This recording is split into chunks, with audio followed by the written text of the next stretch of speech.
Gaming news today is all about disappointing information. First, Metal Gear Solid is not running great at launch on pretty much every platform. Notably, it's seemingly running the worst in the console realm on the PlayStation 5 Pro, which doesn't make a whole lot of sense. In the realm of PlayStation hardware, more seemingly disappointing information. PlayStation 6 Leaks.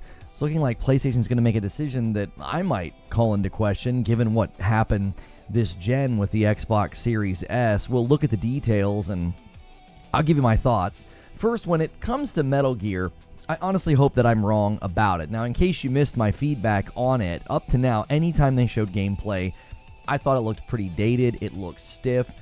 It really looked like it lacked polish. It didn't look like a true remake. It looked like they sort of dressed up an older game. Apparently, it has a lot of performance issues. Now, even though on Metacritic it has an 86 and on OpenCritic it has an 87, this puts it in the hemisphere of games it's just sort of below, right at that area where a lot of the Game of the Year games are hanging out. So why the disconnect? This really reminds me of Jedi Survivor, if you can remember that game. It got an 85 on Metacritic. It got an 84 on OpenCritic. And that's pretty close to where Metal Gear's landing. But Jedi Survivor was a disaster on PC. It had some pretty serious issues on console. And the developers have responded to the situation with Metal Gear. They're working on a patch already. The issues are pretty standard fare for games right now when they come out and they're not ready. They're not ready for launch. Frame rate fluctuations dropping into the 40s and 50s. The PS5 Pro performance is actually worse than the base PS5. Frame rate issues when there's high enemy counts, heavy foliage, there's complex lighting. The PC version has a hard FPS cap at 60 FPS, and watched a video this morning, I believe it was Red Tech, was basically this keeps happening with Unreal games, and PC's taking sort of the brunt of bad releases in that department. And many are quick then to blame Unreal Engine 5, but we've had games like Split Fiction, Eric's Home: The Stolen Dream, the Hell Is Us demo ran fine the other day when I played it. Mafia: The Old Country seemingly ran just fine on console. Now, obviously, it had some issues that people were pointing out on PC, but there have been games in Unreal 5 that have been totally fine. So as I said, I hope I'm wrong. Some are saying the performance issues aren't that bad and that the game is still great. I'm going to be diving into Metal Gear Solid Delta Snake Eater gameplay later to see for myself. That'll be a separate stream, so you can look for that. Now, the second thing we have is the PlayStation 6 leaks, and I'm just sort of doing an ad hoc show open. I've been putting things later in the show with a timestamp, but I don't have all the information just yet, so I'm going to be kind of grabbing things on the fly and looking at it with the audience. It's looking like PlayStation's going to do a PS6S.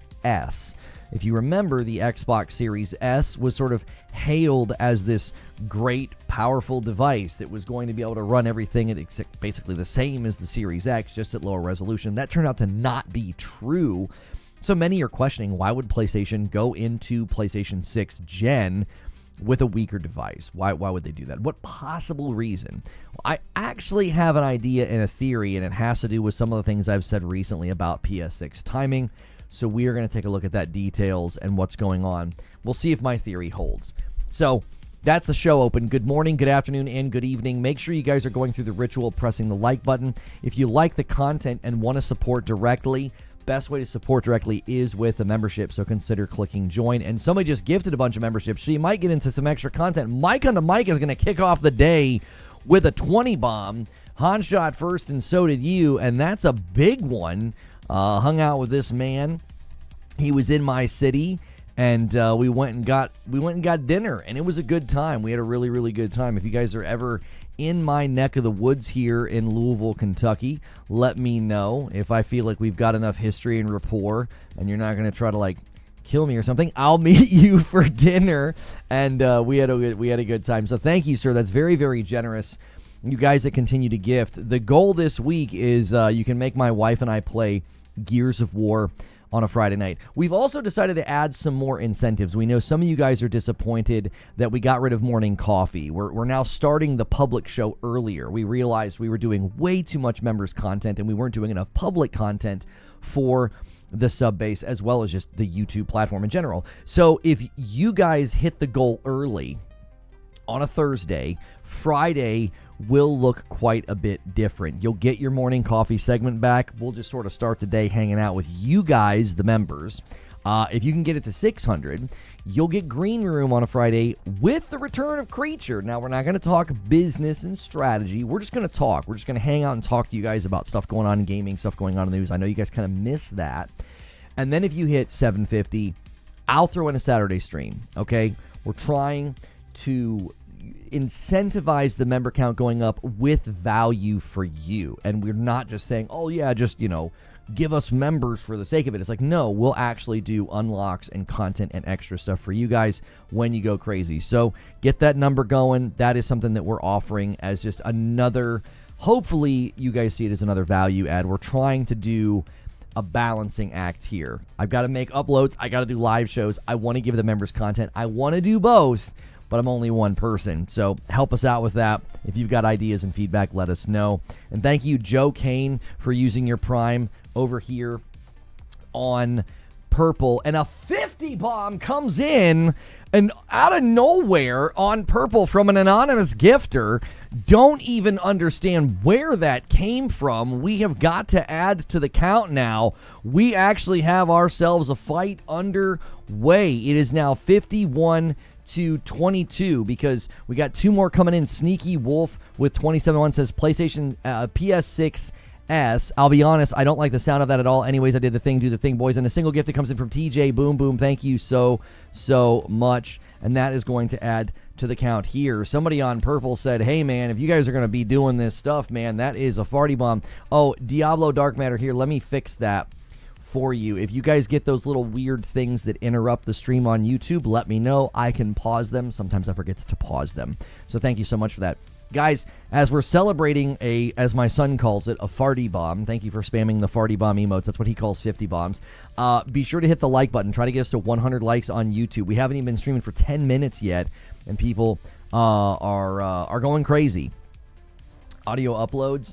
We've had 18 fires to put out, so audio uploads just aren't getting any focus right now. Sorry. I regretfully don't have the luxury of spreading myself or Creature too thin right now. We are not in a great place of power, and we would like to get back to that place of power. We've been putting out some fires, and we've been trying to focus all of our energy on YouTube, so bear with us on those audio versions on Spotify. We're doing the best we can, and I am sorry, but we're a two-man operation.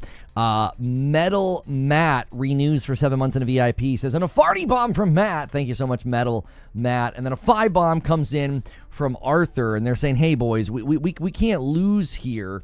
We can't lose here to these guys over there on Purple. And thank you so much. That's going to be 28 to 51. But then Wired Rope's going to make it a little bit more difficult and gets us to 56. He drops a 5 bomb over there on Purple and gets us to 284.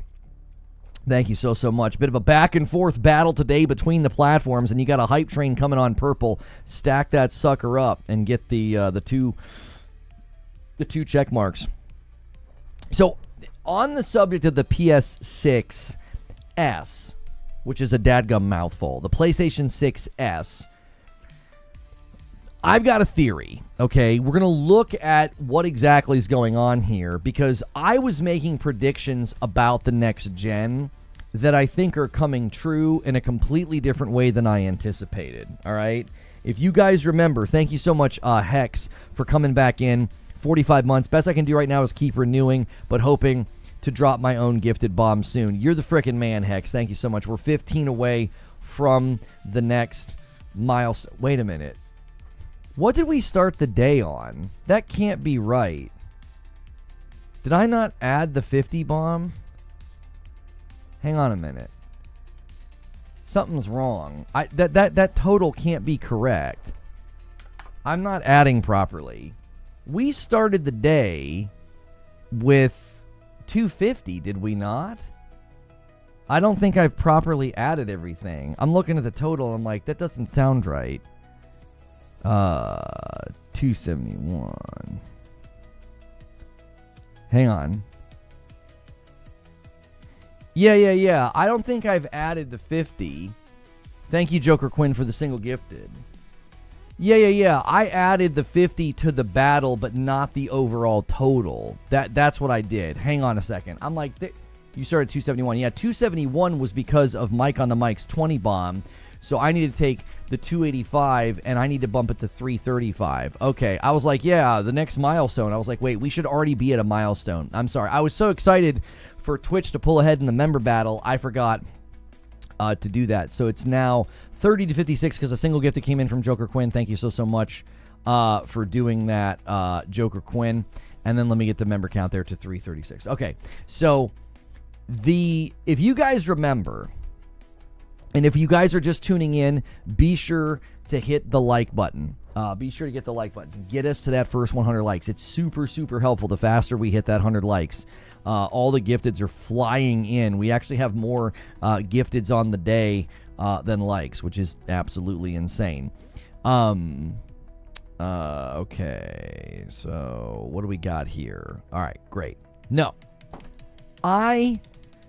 up to this point, have said that I felt they were going to delay the launch of the PlayStation 6 because I felt they were going to want to get more life out of the PlayStation 5 and the PlayStation 5 Pro.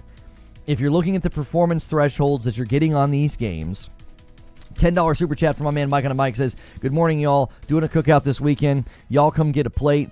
Getting myself a Blackstone. Oh, man. I wish I was down there, dude. I would come over there and watch you break in the Blackstone, and I would have myself a couple burgers, dude. That would be so good. I hope it's a good one. Okay, so the reason that I thought this is if you look at like the graphical fidelity of Horizon Forbidden West, Burning Shores, Ragnarok, and other games, I have been saying that I don't think you're going to get significantly above that in the future. You're going to have things like better lighting, better ray tracing, better shadows, whatever. We just had a whole debate about this yesterday with respect to like not getting the leaps, okay? My argument was the leaps are smaller, but we still had good leaps this gen over the previous gen. That's what the argument yesterday centered around. It was a good debate. It was a good back and forth. I still hold to that original position, though, that like Horizon Forbidden West, Burning Shores on a PS5, we're not going to get crazy leaps above that next gen. Okay, so in light of that reality, I thought they're going to extend the PS5. They don't have a reason to just immediately jump to PS6 because they're getting great results right now, and the developers are putting in really good work. Development timelines take, 6 years now, sometimes more. So I thought they're going to extend. We're not going to see a PlayStation 6 until 2028, 2029. I thought they're going to extend this gen beyond 7 years, beyond 8 years maybe, okay? Seemingly, I was on the right trail. I was sniffing around in the thoughts of like, wait, what would they do? How would they treat this? I was on the right trail because that's what I think this handheld and the PS6S, I think that's what it represents.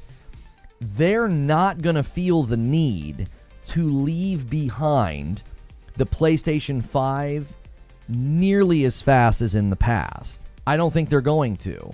I think they're going to have a significantly longer cross-gen period, which makes a handheld and a PS6S, that's not a problem. If you're still developing games for the PS5, okay, a handheld's not an issue. A PS6S is not an issue because your floor is the PS5. Does that make sense? If the floor for first-party studio development is the PS5 for a longer period next gen, the handheld's going to be in a great position, and a PS6S, that's not the floor. The floor is the PS5. That's what I think they're doing. I think they're envisioning PS5. Like, look at how slow 60-something million people have been this gen to get off of the PS4. They've been very slow. I bet they're even slower to get off PS5. They're going to take even longer. Why? Because the PS5 is putting out really impressive graphics. Isn't that going to hold back the S? That's an excellent question. That's a fair question. Here's where they're going to avoid it, quote unquote, holding back. The technology that Cerny and AMD are leveraging, remember what we've been saying, they're not leveraging raw power. They're not leveraging, oh yeah, the PlayStation 6 is going to be insanely stronger. Remember when we looked at some of the recent Moore's Law dead leaks, and we were like, why would the PlayStation 6 not be that much stronger than the PS5? Why wouldn't it be that much more expensive? Like, none of this makes any sense. What makes sense is the PlayStation 6 will be leveraging machine learning, AI, maybe better ray tracing, more than likely. I don't know if they're going to get path tracing. It's going to be leveraging the neural processing that they're working on right now in Project Amethyst. And guess what that does? That takes any game you develop. When you leverage that tech, it's going to raise that game's fidelity. It's going to add in things like, as an example right now, look at what the PlayStation 5 Pro has done for Assassin's Creed Shadows. That game looks totally fine on a PS5. How did Digital Foundry describe it when you turn on global illumination and get 60 FPS? What'd they say? It's a generational leap. So, if the PS5 Pro is but a sample of what the PS6 is going to be able to do, it will take an existing game and it will raise it and give you a generational leap. Do you see the difference? The difference is not, oh, great, we're going to have this stupid bottleneck. Games are going to have to be developed for this, and that means we're not going to get great performance and all this cool stuff. No. Assassin's Creed Shadows was designed around the current constraints of a PS5, and the Pro comes along and elevates it to a generational leap. I think the PS6 will do the exact same thing. So if there's an S in the mix, it won't matter. If there's a handheld in the mix, it won't matter. The technology they're leveraging will not require raw power floors to be higher. It will only require the ability to add in extra ray tracing, add in extra path tracing, do what they're doing with the FSR4 algorithm. They're going to bring the FSR4 algorithm to PSSR to improve it on the PS5 Pro. Those advancements will be on the PlayStation 6. We have been saying for a very long time, the future is not just increasing raw power. If you believe that, if you believe that future graphical improvements in PC land, in GPU land, in console land, what have I said about handhelds? I've said, guys, don't be out here poo-pooing frame gen and upscaling. Frame gen and upscaling are likely going to be the technology that gets you really good performance on a handheld in the future. I said, look, in 5 years, 6 years, you're going to buy a handheld and it likely isn't going to struggle with 60 FPS. It'll just be a standard thing. Does that make sense? I don't think the future is leveraging raw power. I think it's leveraging machine learning, neural processing, and Project Amethyst.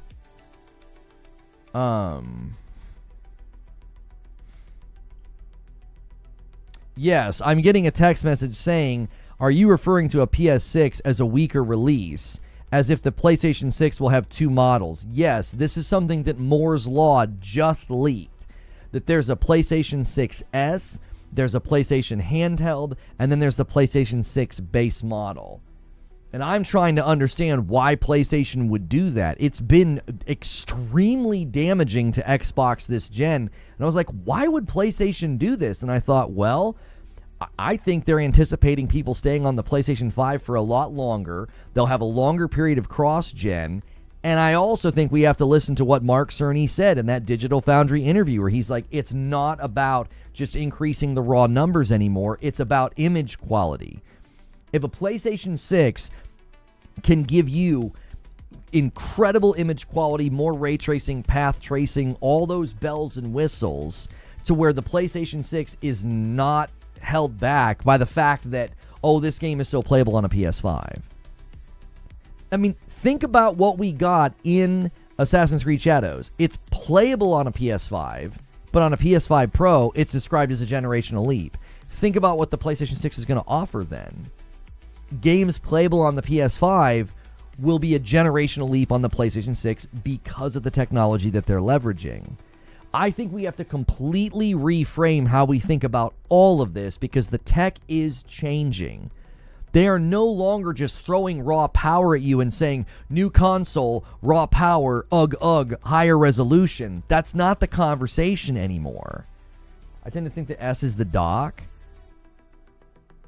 So, okay, so you think the PlayStation 6S is just a dock for the handheld, which would completely change this conversation. Although, it would still add to what I'm saying. I still think the cross-gen support for PS5 is longer next gen. I think it is. I think that the technology they're leveraging on the Pro, getting enhanced and better on the PlayStation 6, you're not going to have to leave behind the PlayStation 5 nearly as fast because the PlayStation 6 is going to be able to leverage tech that just makes the games look like a generational leap through upscaling, ray tracing, path tracing, whatever it is they decide to throw on it. I'm not getting an S version from what he was saying and showing at all. I mean, at this point, if I've got somebody in the know at the company that's like, I haven't heard about this. I haven't heard the PlayStation 6 is doing a double tier model. As soon as I saw it, I thought, why would Sony do that? I was like, that doesn't make any sense. They literally watched Xbox trip over themselves this gen doing that. I'm being told there's no information to make me believe that. Yeah. Okay, so existing documentation, it seems like maybe Moore's Law is looking at something that is either super duper covert at the company or we're misinterpreting it. The S could be the dock for the handheld, which would change the conversation entirely. I still stand by my conversation in theory this morning. I still think PlayStation 5 cross-gen support is longer in the PlayStation 6 gen. I think it's longer. What's good, Demins? I didn't say hi to Demins this morning. Haven't seen you in a while, brother. Hope you're well. If you guys are listening or watching on either platform, we're having an absolute run. If you guys can get this to 500 before tomorrow, you'll get multiple incentives. We'll do morning coffee tomorrow just for members to kick off the day. It's a new incentive we have for hitting the goal early. People are just going to take longer to move from the PS5 because of just how the gen started and economic factors. I think that's also true, Cat Uncle. I think you're correct.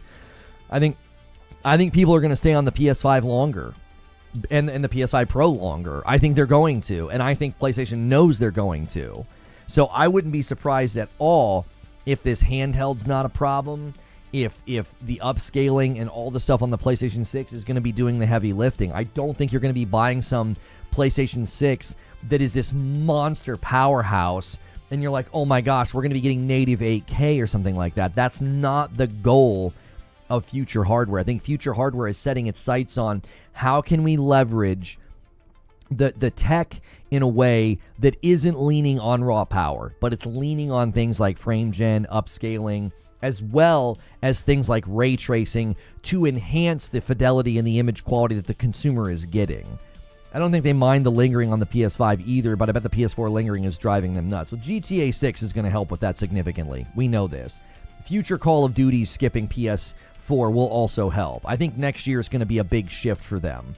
I think you're going to see the most PlayStation users upgrade next year. I think GTA 6 will be the starter pistol. Call of Duty will finally say, okay, we're no longer going old gen. Enough people have moved over. I think that will be I think next year in particular, the next 2 years, 2026 and 2027, will be a big year for the PS5 conversion, which is another reason why I think PS5 gen support is going to extend beyond what people expect, because there's going to be so many people that finally switch because of GTA 6.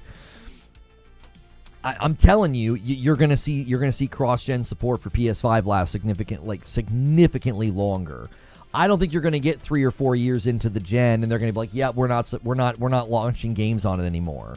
Like what they did with the PS4, right? We got like halfway through the gen and they were like, yeah, Spider-Man 2 is not on PS4, right? I don't think you're going to get halfway through the PlayStation 6 and have Sony say, yeah, we're no longer launching first-party titles on the PS5. You know, I just don't think they're going to do it as quickly. Not that was quick, but for some people it felt kind of quick. I still think we are looking at a handheld base PS6 and a PS6 Pro. No reason Sony would break from that. The pricing is what got me from the leak, says Eugene. No way that's the price. Is that pricing accurate for a PlayStation 6S or a docked handheld with that power level? I think even Moore's Law said the pricing was like, what did he say? He said something about the pricing. Like, he even seems skeptical on the pricing. Pretty sure that Sony would want to test multiple SKUs of devices as they are trying to find the right balance of price to performance. I think it will ultimately release as one SKU. I think you nailed it. The PlayStation 5 will just have PlayStation 6 enhanced out of the gate versus waiting mid-gen. If I was not still into COD, I would skip this year because it's still on PS4. Yeah, I mean, I don't think the Call of Duty decision is an easy decision because it's so many consumers. There's just so many people playing COD on a PS4. I mean, that's a lot of money to turn your back on, annual sales alone. The number of people who are going to buy Black Ops 7 on their PlayStation 4, I mean, you got somewhere between 50 and 60 million MAUs still over there. You're talking easy 10 million to 20 million sales, I would bet. I would bet somewhere between 10 and 20 million people are going to be buying Black Ops 7 on their PlayStation 4. That's a lot of freaking people. That's a lot of dadgum money. That's a lot of money. Yo, what's good, Feed? I see you in the chat. The pricing is goofy. I'm not concerned with the pricing. The pricing doesn't matter to me. That's we know that's not going to be something that is hard-lined when they spec'd out this sheet, however many years, months, or whenever they did it.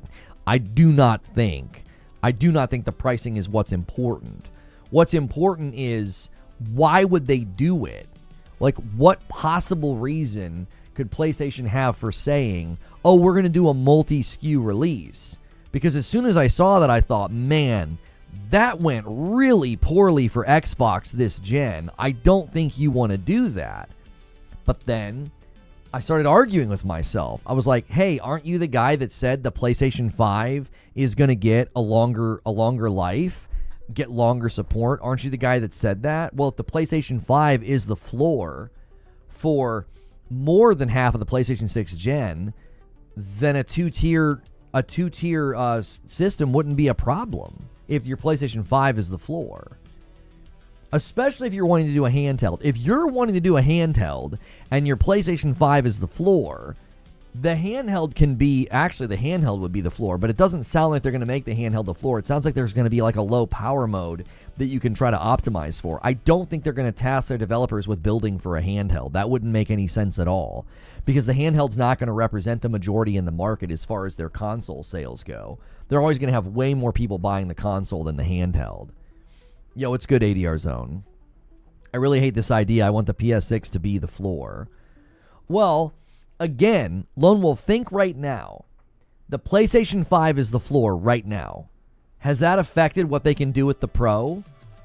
Yes, but aren't you still getting really, really good results from the Pro?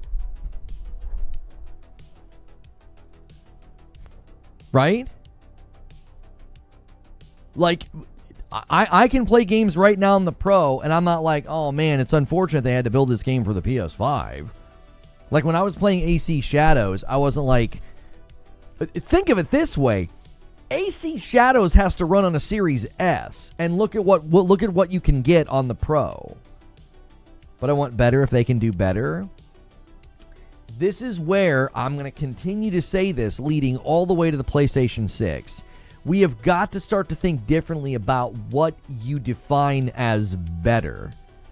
I don't think they're going to sell you on raw power and native resolution going into PlayStation 6. That's not going to be the selling factor.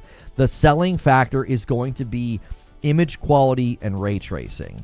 That's going to be the selling factor. And the PlayStation 6 isn't going to have an issue there. It's going to be like a souped-up Pro. So it's going to be able to take anything developed. Think of it this way. Games right now that are developed that have to run on Series S or like Cyberpunk, for example, look at what you can do with Cyberpunk on a really, really strong PC. Track with what I'm saying. Look at what you can do with Cyberpunk on a really, really high-end PC, because it can throw technology into the game that's not present. Guys, Cyberpunk ran on old gen. Cyberpunk runs on an Xbox Series S. And then look at it on a really, really high-end PC. Is that PC somehow being robbed of an amazing, beautiful game? No. Why? Because you can throw technology in there that completely changes the image quality and the fidelity of the game. It looks like a completely different game. What if PlayStation 6 walks into the market and can do similar things? It can add in levels of ray tracing, reflective surfaces, maybe some path tracing. If the FSR4 algorithm gets thrown into PSSR and continues to improve, you're talking about resolution, fidelity, and lighting that we've never seen before on a console. My concern is first-party developers not being able to fully leverage something because it has to run elsewhere. Right. Hang on one second.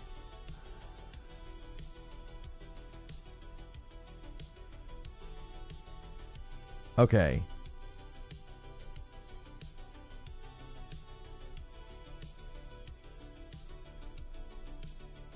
Okay. Yeah. I'm having corroborative information given to me that hardware jumps are not going to be as significant in the future. So, as I've said, and this is me talking, and this is corroborating what I've been saying, the secret sauce of the future is AI. That's the secret sauce. That's how these devices are going to deliver what they're meant to deliver. I've been saying this for a while. I'm here to tell you, you are not going to be buying future devices and saying, oh my gosh, raw power is incredible. Look at the native this, look at the native that. This is why when you guys are saying, well, developers aren't going to be able to fully leverage something, you're making a mistake. You're thinking in the realm of raw power. You're not thinking in the realm of AI being the actual catalyst for improvements. Whether it's the FSR4 algorithm or by the time the PlayStation 6 comes out, we're probably looking at future versions of PSSR and FSR5. I mean, who knows? Bouncing things back and forth and coming up with improved algorithms. You're also talking about, more than likely, more ray tracing. And again, I'm going to say maybe path tracing. Those are elements that they can tap into. Do you really want, really think about this. Do you really want a developer spending a bunch of time trying to leverage higher resolution through raw power? And here's the thing. What they've been able to do with the PS5 with the data controller and the instantaneous loading, okay, that's not territory that is bottlenecked any longer. Okay. Raw power is real power. I mean, that's a platitude that doesn't really mean anything. Right now, if you're trying to do instantaneous loading, you're able to do that. The technology allows you to do that. So that's not a bottleneck anymore. Like your loading screens and things like that are not a bottleneck. Now you might say, well, Lono, if a game really wants to go big and larger areas and, larger playable spaces and, blah, blah, blah, that's going to be harder to do instantaneous loading on, in a game if they can't leverage, whatever this new PlayStation 6 can do, okay? You might be right. First-party developers might be like, if we were only building for the PlayStation 6, we wouldn't have to mess with all this stuff. We wouldn't have to, we'd be able to do more this or more that. You might be right. But the fact of the matter is, and this is my personal opinion, you don't have to agree with it. I think we've hit such a level of fidelity and such a level of appearance.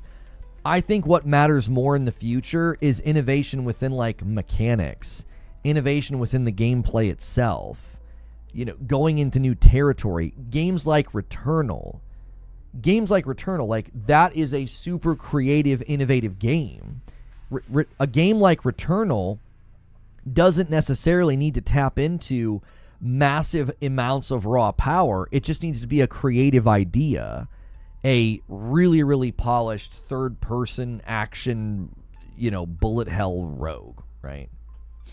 So again, that's just my personal opinion. I don't think PlayStation and PlayStation Studios should be spending their time trying to squeeze every last drop of power out of the PlayStation 6 to give you like a little bit of extra something. I think they should be focusing on better image quality, as Cerny and Digital Foundry agreed on this, better image quality and innovation within the game's mechanics.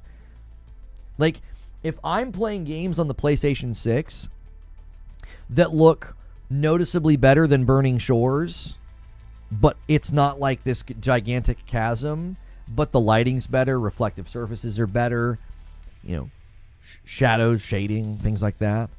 If the upscaler's better, so I'm getting more consistent frame rate, dude, I'll be perfectly happy. We how many times have we said in these conversations that, like, why we don't need 8K? We don't need 8K. Don't focus on 8K. Just give us really, really good upscaled 4K, really, really good frame rate. Give us good lighting, good, good fidelity. If that's actually something that you believe, then I don't think this is a problem. If they're leaving PS5 in the picture for longer, that's what I think is going to happen. That's my personal prediction. It's my personal preference.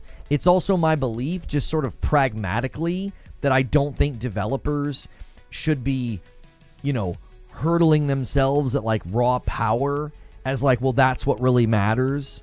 We got to really get, PS6 only games so we can give people 8K or, 4K 120 native.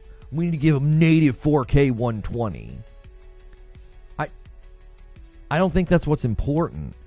As long as you're removing bottlenecks that harm a game's ability to do basic things, like the memory bottleneck of the Series S was immediately zeroed in on by developers because they were like, well, that's going to be pretty significant. You're setting that device up to be behind. The PlayStation 5 and the Pro, I think, have displayed a good amount of ability that can carry it much further than previous gens. And here's why. And this comes back to the discussion yesterday. If you accept the reality that hardware jumps are getting depreciating returns, okay? Now track with me here. This is really important. We were looking at that video, and the guy had like the PlayStation 1, and then the jump to 2 was big, and then the jump from 2 to 3 was big, and then 3 to 4 was pretty big, and then 4 to 5 wasn't as big. It stands to reason that the raw power jump from PS5 to PS6, what the raw power nets you is going to be less. If that's true, then the PlayStation 5 is not a threat to future development. Why? Because the developers aren't going to be focused on, oh, how much more raw power does the PlayStation 6 have for us to leverage? It'll be, what can we do with the future versions of PSSR? What can we do with ray tracing? What can we do with lighting, reflections, shadows to enhance the image quality? Don't you see? If the gap between PS5 and 6 with respect to the depreciating returns of raw power, if that gap is shrinking, then you're not missing out on some unbelievable game that they could have made if they only developed for the PlayStation 6. Now, there certainly will be late-gen games that leave behind the PS5, but maybe not. Maybe they completely changed their philosophy on that. I think it stands to reason they would still do that. I think it stands to reason that if the PlayStation 6 lands, let's just say it lands in 2028, 2036 or 2037, right, they would likely be saying, oh yeah, we're no longer making games for the PS5 anymore. I agree with you, Lono. If they are going to make just a beefy raw power upgrade, it would be super expensive. If they do what you're saying, it'll be more affordable and still be an upgrade. That's another aspect of what we're talking about, is they've got to keep the price of the hardware in a reasonable place. They have to. If they don't keep the raw power in a reasonable place, you're going to be paying through the nose for a really expensive device. They can keep the price of the device lower, leverage technology that is actually where the enhancements are coming from. 8 years of cross-gen. The rules are changing right before our eyes. The way that games are going to be made to look better in the future, it's not the same as what they used to do. The actual way that they're doing this is changing right in front of us. You can't hold to this idea where I'm going to buy a PlayStation 6 and 3 to 4 years in, they're not going to be making PS5 games anymore. Why upgrade? The same reason people upgraded to the Pro.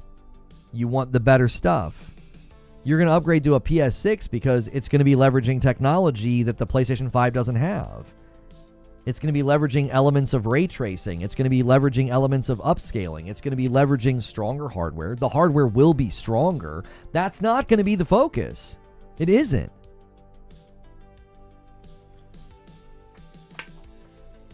And if you're worried about 8 years of cross-gen, I'm going to keep pointing to Cyberpunk. Cyberpunk ran on old-gen consoles. Look at Cyberpunk on a high-end PC.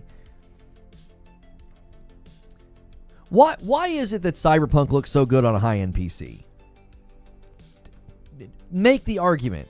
Right now, imagine that I task you with this. I say, okay, hey, I need you to make a presentation. I need you to write a speech about why does Cyberpunk look so much better on a high-end PC? What are you going to say? Well, it's able to turn certain things on that you just don't have on consoles and old consoles. It can turn on path tracing. It can turn on far more ray tracing. It can turn on far more reflective surfaces. It can increase the resolution, right? What's interesting is the list of things that you would outline, a lot of them would be things that are particular to the tech on a GPU, not the raw power of the GPU. You'd be talking about like the upscaler. You'd be talking about the ray tracing, the path tracing, the reflective surfaces. Now, the raw power of the card certainly serves those things, but the primary driver is not raw power. It's like, oh yeah, well, the PC's so dadgum strong, you're able to do all this. That's a very superficial understanding of what's actually happening.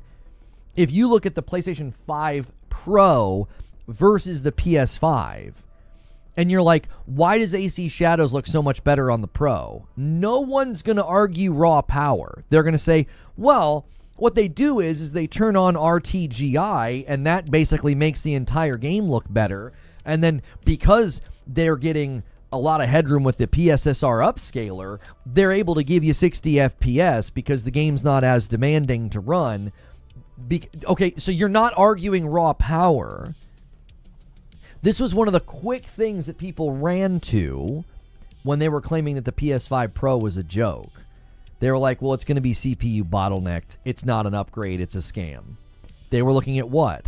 They were doing the same thing you're doing right now. They were looking at the raw power, and they were misjudging the device significantly. And then the device comes out, and it's impressive, and it's doing impressive things. It's doing things that are described as a generational leap.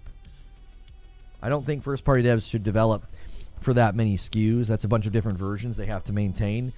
Another huge mistake that's being made in the conversation. They're not developing for that many SKUs. They're not. Lone Wolf, did Ubisoft develop AC Shadows for an extra SKU when they developed for the Pro? They didn't. They tapped into technology that was there. They didn't build the game for the Pro. They tapped into tech that was there. I don't think I'm doing a good job of painting the picture. I don't think I'm communicating this very well. It's one thing when you're like, oh, you've got to develop for the Series S and you got to deal with the memory bottleneck, okay? That's not the same as saying, oh, yeah, that game that you developed, yeah, over here you can turn on more ray tracing. Oh, no, yeah, over here you can tap into PSSR and basically lower internal res. Now, yes, that takes development time, but they're not developing the game for the Pro. It's something that essentially came after the fact. Think about it like this. How many games added PS5 Pro enhancements after the game was basically done. The game was basically done. They had built the game. The game was built, and then they got the PS5 Pro enhancements and the label, and they did stuff with it to make it look better. Do you see? They're not like, oh, we have to develop for the PS6 Pro or the PS5 Pro or whatever. This is where I think Cerny's vision for the future is one that I trust. I'm like, I think he understands how they can give themselves elasticity in the future to enhance what games look like without telling a developer, well, now you got to develop for the PS5, the PS5 Pro, the PlayStation 6, the PlayStation 6 Pro. Yeah, you got to develop for all 4 of these games. No. They'll be making a base version, and then you can add in these other things after the fact. Oh, yeah, a little bit of ray tracing, a little bit of PSSR on the PS5 Pro. Oh, the PlayStation 6 is going to have even better versions of these things. It's still making a next-gen version and a last-gen version? No. No, it's not. Like, they didn't do that right now, Lone Wolf. What you're saying isn't true. Ubisoft did not make a next-gen version of AC Shadows, and yet AC Shadows is described as a generational leap on the PS5 Pro. Do you see? Ubisoft didn't make a next-gen version of AC Shadows. They didn't. They didn't. No. I'm saying next-gen beyond where we are now. We're in current-gen, Lone Wolf, so like PS5 is current-gen. And then next-gen would be like essentially what you see on the PlayStation 5 Pro. Digital Foundry described it as a generational leap. So they got a generational leap, and they just designed AC Shadows for the current gen that we're in. How is that possible? Are you tracking? Are you tracking with my logic? They developed a current gen AC Shadows that on the Pro is described as a generational leap. How did they do that? They didn't develop a PS6 version of AC Shadows. They didn't develop a PS5 Pro version of AC Shadows. That's not what they did. It's like looking at Cyberpunk and then it turns on all this stuff on a PC and it looks mind-blowing. Those are features that can be turned on. Yes, they have to be developed. Yes, they have to be tested. But the base game's not developed around like, oh, well, we need path tracing, so we better make some decisions here. Or we better do this or we better do that. The AC Shadows is another example of what I'm trying to say is AC Shadows is developed for this current gen. On the Pro, they're able to grab hold of technology that the PS5 doesn't have, and then it looks like a generational leap.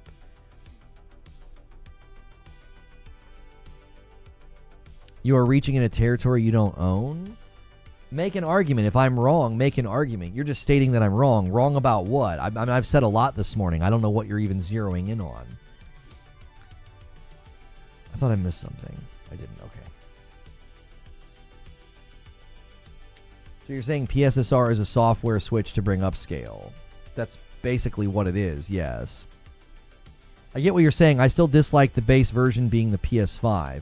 Will there even be PS6 exclusives? If not, that's less incentive for people to buy the console. Okay, Lone Wolf, look at what happened right now. Look at what happened this gen. Look what happened. Spider-Man 2. Astrobot, Stellar Blade, and now Death Stranding 2, Yote going forward. We've got exclusives, right? The adoption's been slow. They're keeping pace with the PS4, but the adoption's been slow, right? They've got 60 million people, 50 to 60 million people still hanging out on a PS4. They know right now that conversion rates aren't as strong. People are happy to stay where they are, and I bet you they're anticipating doing the same thing with the PS5. They're just going to stay put. The one for PC with ray tracing that cannot be disabled, and the console version with a different GI version for console. They're developing basically two versions at this point. Let's take Stalker 2, for example. I'm not talking about Stalker 2. I'm talking about a game that was developed and then late in its gen added in PS5 Pro enhancements. How long do you think Assassin's Creed Shadows was in development for? How early in development do you think they had a PS5 Pro dev kit? I'm using Assassin's Creed Shadows as an example of what they'll be able to do in the future gen. Do you see? Like, they're going to be able to just make a game, and then those enhancements come in after the fact. They're not building the game around PSSR or global illumination. Those things come in after the fact. It's not like they were like, oh gosh, we got to start all the way over now that the PS5 Pro is in the picture.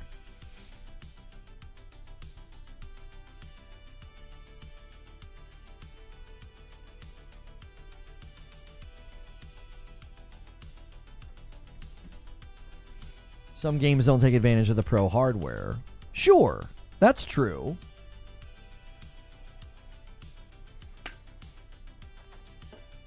I'm speaking to, this is the general understanding that people have right now. If you guys are just tuning in, try to get us to 200 likes.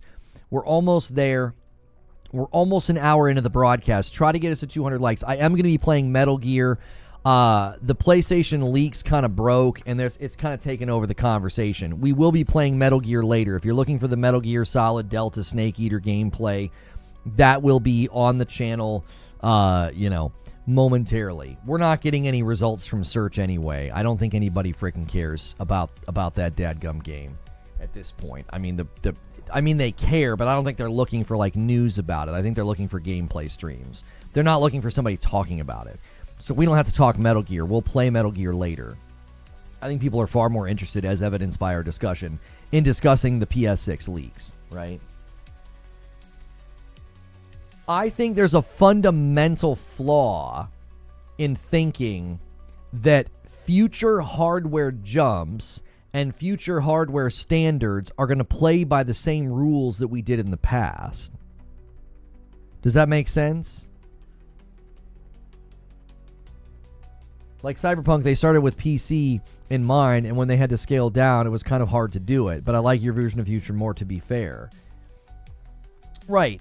This is what I've been saying. If you picture, okay, we're literally going to do the thing. We're literally going to do the thing that people do when they literally open up Paint. Okay, got it. All right. So can I zoom in on this? Okay. Can I draw? Okay. Yes, I can draw. All right. So let's see here. We're gonna. How do I undo? Okay. Can I get text? I can get text. Okay. So we're gonna go PS1. All right. Let me get this up on the board for you guys. Okay. So we got PS1. I don't. How do I make it? How do I make it bigger? Pause. Okay. There we go. There we go. So there we go. There's your PS1, all right? And here's your PS2. How do I move this? There we go. Wait, can you not move it after the fact? I'm so not a Paint guy. I've never done this before. This is going to be an absolute disaster. But I need the visual. I absolutely need the visual. All right, PS4. PS5, all right, and then we're gonna go PS6. All right, how do I grab stuff in this application? Is that even possible? I need to be able to grab things. If not, we're not gonna be able to do that. We're gonna have to go. I'm gonna have to be better about. This is a disaster. I told you it was going to be a disaster. All right, PS2. All right, we'll make that 20. We'll make the 22. I just need a straight line is all I need. Google Slides is better. I tell you what I should use. Hang on. I've got an app I can use literally in the browser. Don't save. We're going to do this. I need you guys to see my argument because I can see it in my head. New project. Yeah, we need a 1080. All right, and then, yeah, this will work. Okay. PS1. Okay, here we go. We're going to use this, basically in-browser This is like an in-browser Photoshop that you can use. All right.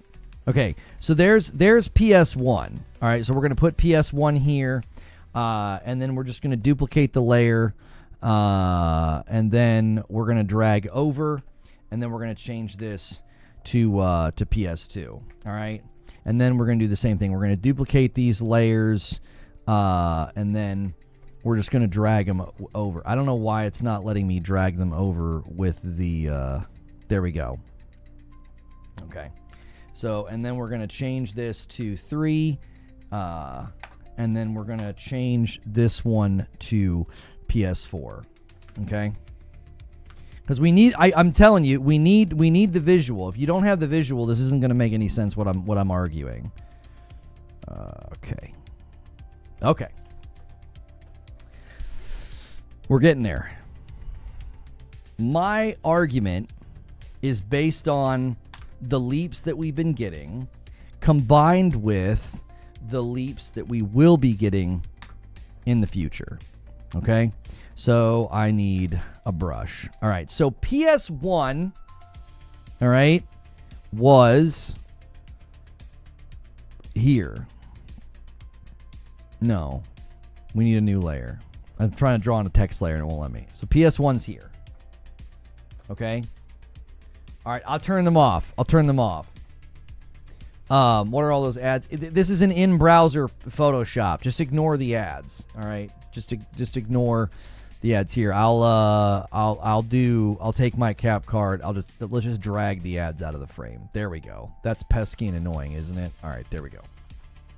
Okay, so this is PS1, and these red lines are going to represent, your graphical fidelity. So the jump to PS2 is like this big long arrow, right? Jump to PS3, big long arrow. Jump to PS4, maybe the arrow is a little bit shorter. Okay? Here's where things start to crunch down and shrink. Right here. You see? So, this is what we were debating yesterday. We were debating this yesterday. This little gap here is not as large, and then this little gap here is not as large. All right? Let's move PS5 over a little bit. Okay.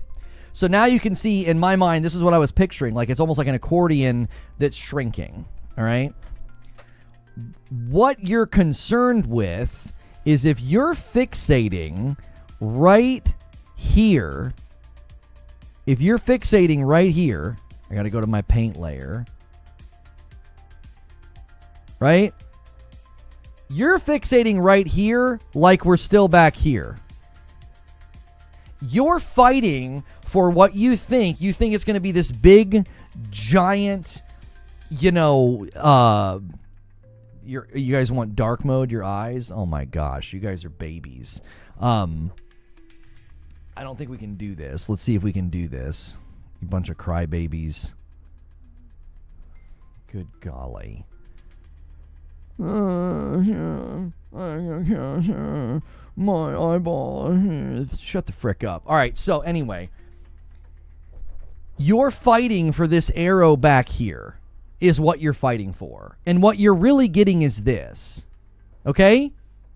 That's the dilemma in this debate. Is everybody is arguing like we're back here. You're not back here anymore. Border. Let me fill. Maybe I need to go brush.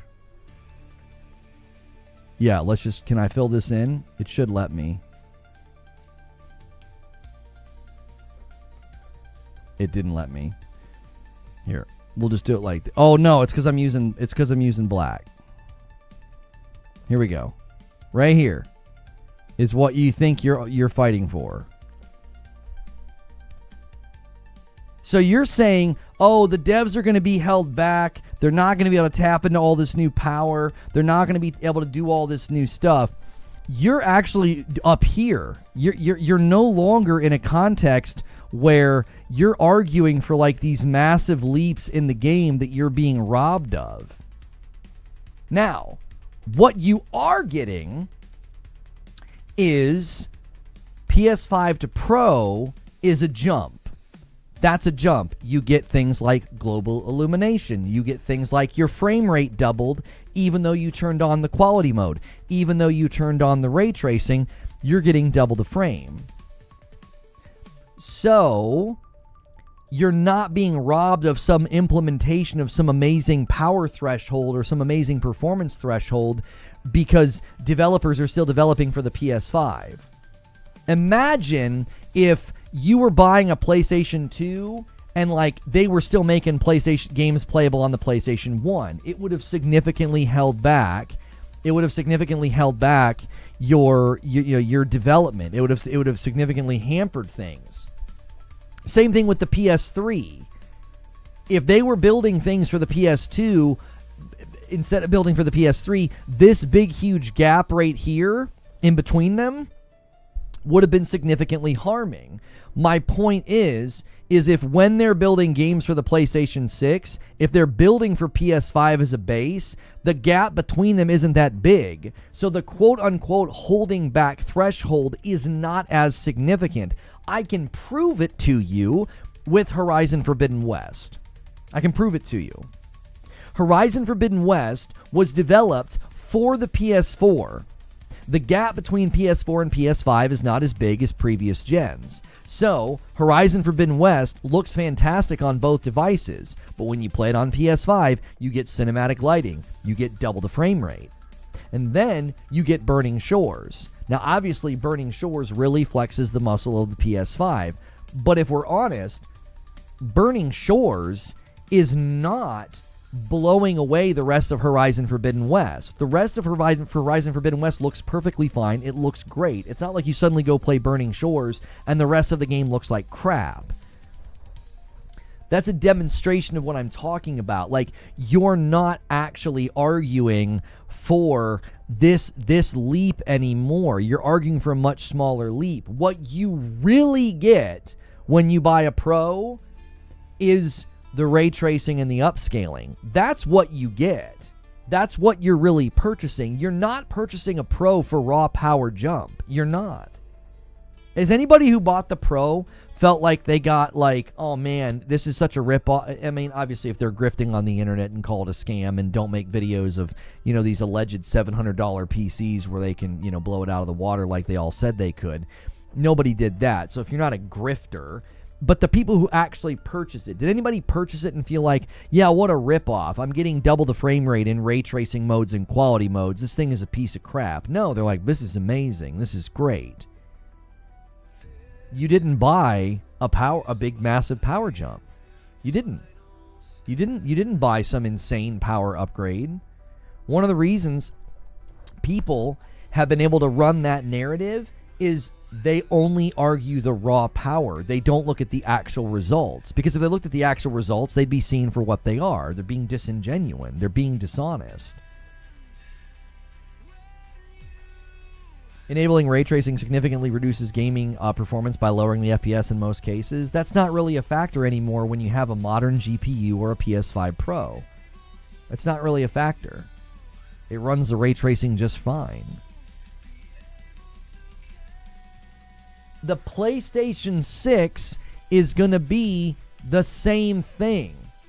You're buying a more moderate raw power upgrade. You're buying features. You're buying enhancements. You're not buying some raw power jump. So if you're like, oh my gosh, developers are still developing for the PS5, this is terrible.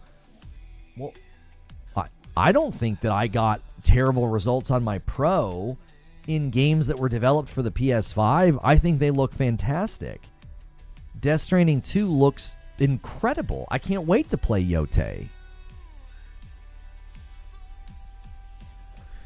The Pros are never meant to be major jumps from the base consoles. I think, if I'm honest with you, that's the future. The future is that everything is a Pro. Every time you buy a piece of hardware, it's going to be a pro. It's going to be a marginal raw power bump that leverages new technology, machine learning, neural processing, AI, better ray tracing, better upscaling. That's what you're going to be buying. I thought the PS5 Pro is stronger. It is, but marginally. It's not a humongous power jump. That's what I'm saying. I think all future hardware purchases are basically pros. The future is bleak then? Why? Why is that bleak to you? You just wanted an infinite amount of power upgrades in the future?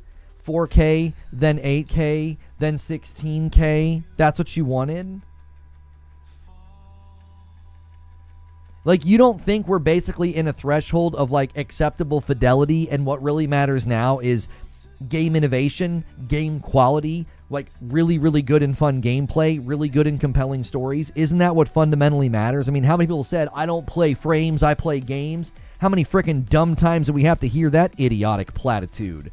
I don't play frames, I play games. Oh my gosh. But is at the heart of this, though. Like, eventually you have to say, like, the games look great, just make good games now. We can't just keep going up and up and up and up and up for forever to where, you know, I can't wait to play the next game in 32K. Like, the power consumption alone on something that would be able to run games at that level. I mean, again, the way you're going to get there is not through raw power jumps anymore. It's going to be in tech innovation within upscaling.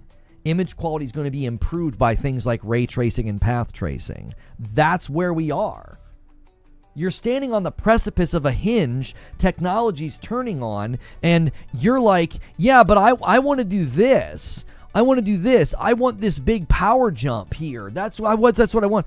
We're not there anymore. We aren't. You're not buying future. Even the guys in PC land know that this is true. They're not. You're not buying big power jumps in the future. You're going to be buying a new card that has new tech on it that can be leveraged for things like frame gen, ray tracing, and upscaling. Most of this is going to be moved by machine learning algorithmic developments from things like FSR4 and other pieces of machine learning and AI technology from things like Project Amethyst. Like, that's where we're headed. People buy NVIDIA GPUs over AMD GPUs because of features like DLSS. Software tech is the future. Lone Wolf says, I wasn't thinking it'd be as big as the PS1 to PS2 jump. I was hoping for just the PS4 to PS5 jump again. Right. The thing to catch on this thing that I've drawn here, Lone Wolf, is that the arrows were getting smaller. So they're going to keep getting smaller. You can make it seem like the arrow's not getting smaller with things like what they did on the Pro, with things like PSSR and ray tracing. But this right here, I'm just trying to set expectations. The arrows are just going to keep getting smaller. PS6 to 7 is going to be the same thing. That's why I'm telling you, all future hardware is a pro. You're upgrading to something that isn't this monumental leap in power. It's a pro. It's going to have features on it that make image quality better, that leverage things like upscaling. That's what you're buying in the future. That's the future of hardware. Now, that could change, but as far as I can map it out right now, that's the trajectory. That's where we're headed. That's what all these tech companies are signaling. That's what AMD is signaling. That's what Sony is signaling. That's what NVIDIA is signaling. These are the companies driving the tech that plays our games, and they are signaling severely that future upgrades will not be these huge power leaps. They will be feature sets that enhance games' appearance and image quality. You're not going to be like, oh yeah, I can't wait to buy the PlayStation 7. It's going to be 8 times stronger than the PlayStation 6. Now, it might have 8 times the pixels, but not 8 times the power. Now, I'm speaking hyperbolically. I don't know about 8 times the pixels, but you know what I'm saying. Like, they're going to focus on things like that. They're not going to be focusing on the power anymore. This is why I'm okay with them supporting PS5 longer next gen. That doesn't bother me at all. It doesn't. If they're leveraging, better versions of PSSR, if they're leveraging better versions of ray tracing, I'm good with that. If I'm getting a good resolution and a good frame rate and you make the game prettier, I'm good. I'm good. There's not some utopian ideal out there that I'm dreaming about. Oh man, I was really hoping to play Spider-Man 3 at, native 8K 120 with raindrops that feel real and, airborne sense technology so I can I want to be able to smell Peter Parker's, BO as he swings through New York. Like, there wasn't some utopian version of games I was dreaming of. I was always thinking in my mind, we are already getting such an insane level of fidelity in games. We don't need to go significantly beyond this. It's why I was constantly banging on the drum of frame rate, frame rate, frame rate. Stop focusing on just constantly giving me more resolution. Give me frames or give me death. If I don't get good frames, I can't get immersed. The game looks like a dadgum slideshow. It absolutely kills immersion. So I've been consistently trying to drive this is my view home. I've been trying to drive this view home. It's not about just yanking the fidelity of a game into the stratosphere where you're getting native 4K. I've been telling people this lately a lot. Oh, that's an upscaled image though. It's not native 4K. Native is a fool's errand at this point. Anybody in the field of this tech is telling you that fighting for native is a fool's errand. Why would you do that? Why would you put that level of power consumption and wear and tear on your hardware? You don't need to fight for native on console. No, native's a fool's errand in PC land as well. The developers of the cards are making that crystal clear that you shouldn't be fighting for native. You should be fighting for better image quality. Nope. We've had this debate before. Your argument's not compelling because you just shake your head and go, nuh-uh, not me. The tech companies are what I'm talking about. I'm not talking about your preferences. I'm not talking about your preferences. I'm talking about the tech companies themselves are signaling this. They're greater authority on this than you are. Now, that's not fallacy of the expert. I'm saying they're the drivers of the tech. And if Mark Cerny is telling you that this is where it's going, and he's partnered with AMD, native is a fool's errand. That's not the focus going forward. The focus going forward is not, this new card will give you a higher native resolution. Oh, it's going to make your eyeballs bleed. Native 8K, can't wait. No. It's about how good the upscaling is. That's what they're going to be focusing on. If they can do faster, this neural processing they're talking about, if they can do faster processing of games and give you a resolution that looks as good as a native image from a couple of years ago, no one's gonna care. No one's gonna care. No one's gonna say, oh, but it's an upscaled image. If the upscaling gets so good that you can't care, you can't tell, the benefit is, well, the game will run smoother. Your card's not gonna be running as hard or as hot. You're gonna be able to get, 120 at that resolution, and you won't be able to tell that it's upscaled. That's the real trick. The greatest trick the devil ever pulled was convincing the world he didn't exist. The greatest trick that upscaling will ever pull is convincing your eyeballs that it doesn't exist. That's the greatest trick they're going to pull off. You're not going to be able to tell. You're like, it looks incredible. You can barely tell now. You can barely tell now if something's upscaled.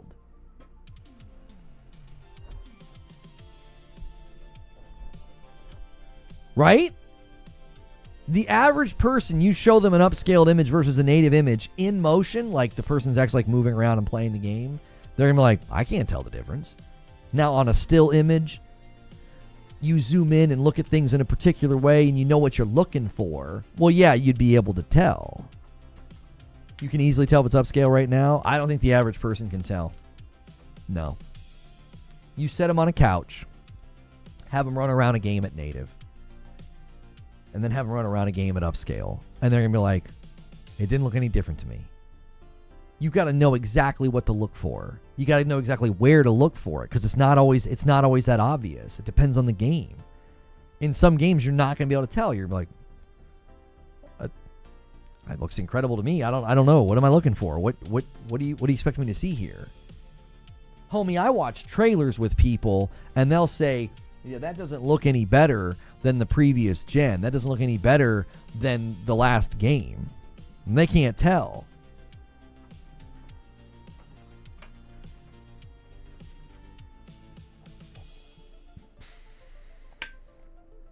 The average person thinks 30 FPS is fine. They can't see an upscaled image. Yeah, there's 50 to 60 million people still playing on a PS4. And you think the average consumer could pick apart if an upscaled image or not? Come on. We can. We know what to look for. We've watched the videos. We've listened to John Linneman talk while they zoom in on pixels, right? We know what to look for. The average consumer ain't going to be able to tell. Very quickly, guys, we got past the 1 hour mark and we don't have 200 likes yet. Help me out here. We need to get that like count up. It helps the video. Speaking of Digital Family, they just dropped a video breakdown of Black Myth on the Xbox. I'm curious what their breakdown is going to be of Helldivers 2. I saw Brad Sams say he can't recommend it on the Series S. I can't find really any good footage anywhere. We found a guy streaming it, but like when someone streams something like that, especially on YouTube, there's all kind of artifacting and compression. I couldn't tell what we were looking at. I couldn't tell if it was the game, his capture card, his broadcast, his bit rate. It was impossible for me to tell.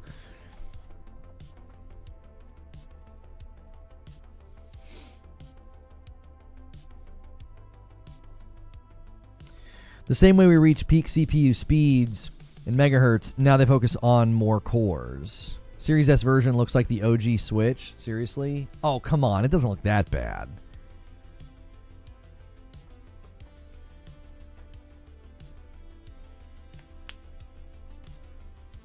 I'm good with 1440p or the upscaled PSSR 4K. As long as it's 60 FPS, I'm good. We're finally in the golden age as far as tech goes.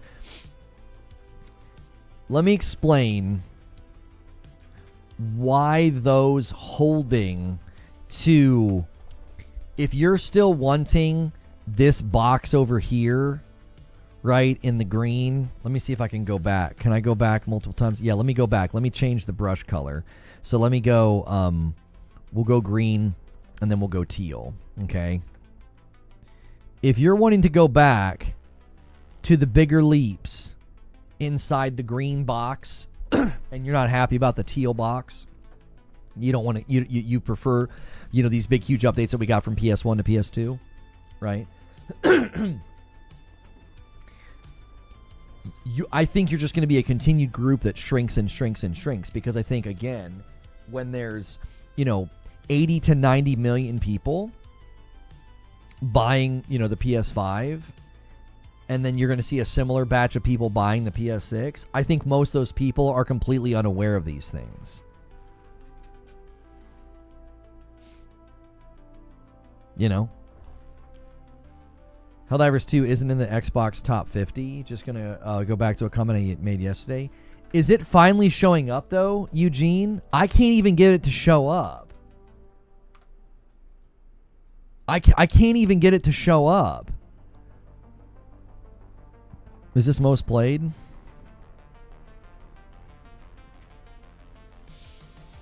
I'm going to load every image that I can in their most played list, and I'm going to see if I can get Helldivers to even show up. I think their database hasn't updated yet. Okay. All right, I think I've loaded enough. Okay. Let me do Control F.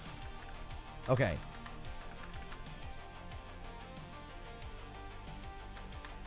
Yeah, look. Helldivers isn't even showing up. So this is most played games on Xbox, okay? Understandably, Fortnite, Roblox, Call of Duty, Minecraft, blah, blah, blah, blah, blah. Hang on, let me fix my capture card. Hang on. I'm searching. I'm literally searching for Helldivers. It's not here. Look. I'm scrolling. So if I go up here and I search for Helldivers, it can't find it. Now watch this. If I search for Outlast, look, it found the Outlast Trials. I refuse to believe that there are more people right now playing the original Dying Light or Batman 360, Xbox 360. There's not more people playing Lego Batman 360 version than Helldivers 2. There is literally no frickin' way that few people are playing Helldivers 2 on the Xbox. I refuse to believe it. It's not here. They need to update their database. The player base numbers in Helldivers are too high for there not to be at least 50,000 people player peaks on Xbox. It's not in the top sellers either. How do you get top sellers? How do you do that? Xbox top selling games. Okay, top paid games, the top 1,000 games. Again, I'm going to scroll and I'm going to load as many games as I possibly can, and then I'm going to search for Helldivers. I don't think it's showing up in these lists. I don't think it is. I refuse to believe that there's more people playing Batman Lego Xbox 360 version than Helldivers 2. That's asinine. There's no way. It hasn't increased massively? Yes, it has. The in-game number I saw on Twitter was like 368,000? The last time it peaked because of the war bond, the internal player count did not hit 368,000 on that little sheet.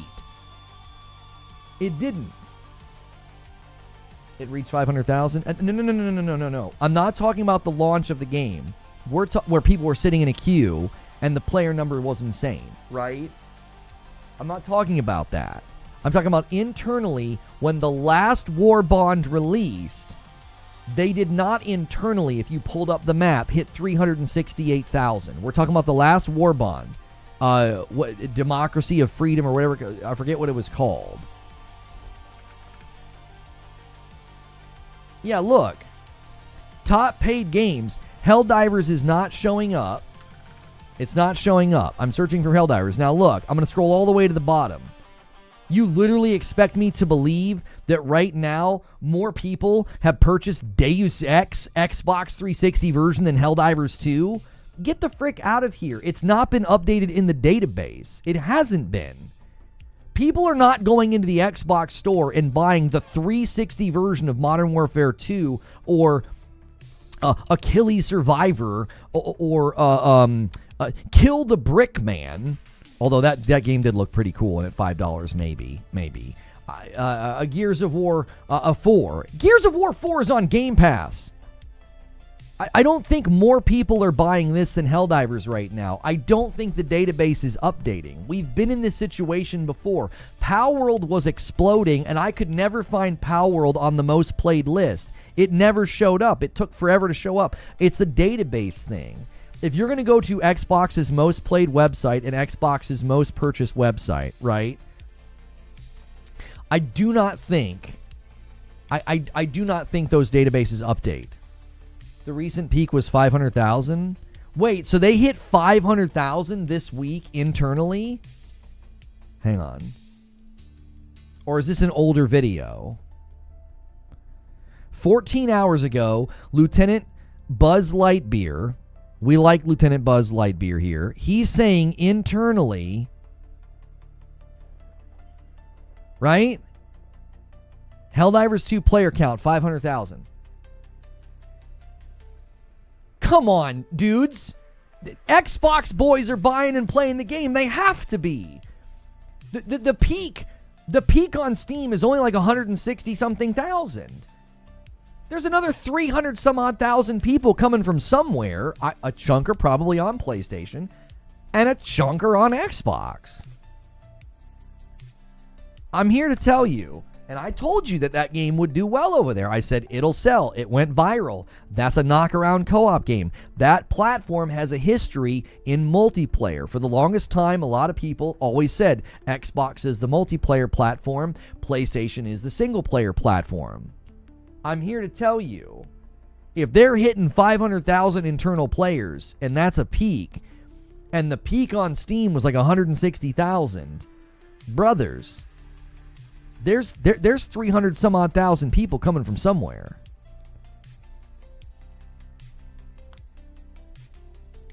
Just saying it's not what people are making it out to be. Y'all better be prepared to be wrong. Y'all better be prepared to be wrong. I'm telling you, those people are coming from somewhere. The last time they had a player surge like this, PlayStation was not even remotely close to being as high as Steam.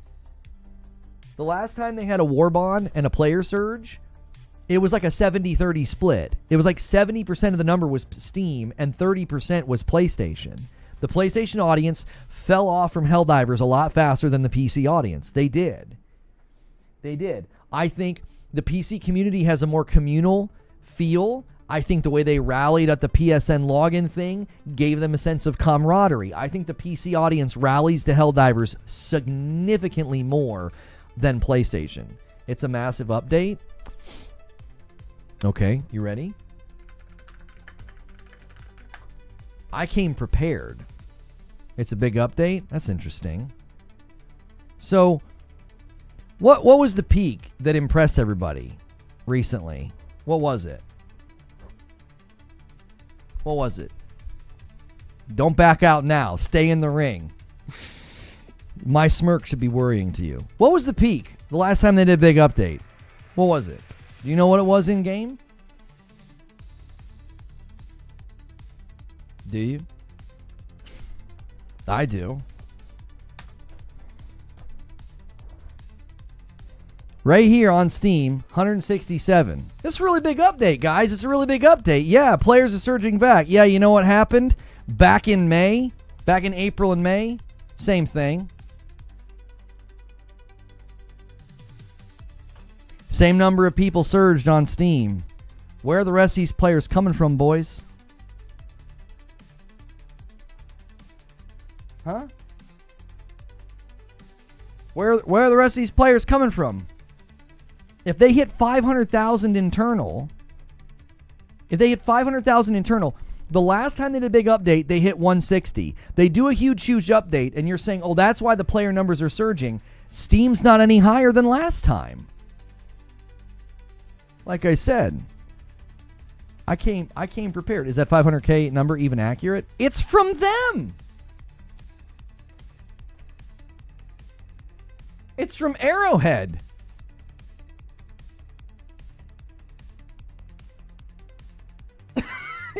It's a guy in their Discord.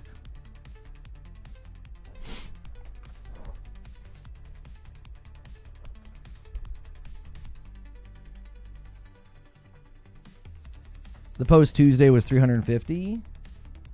The 500K is the map's internal number, so yes, it's the most accurate. Some people thought it wouldn't perform well on Xbox. I think it was fair to say that, you know, it's coming late and it's not on Game Pass. That could hurt its performance.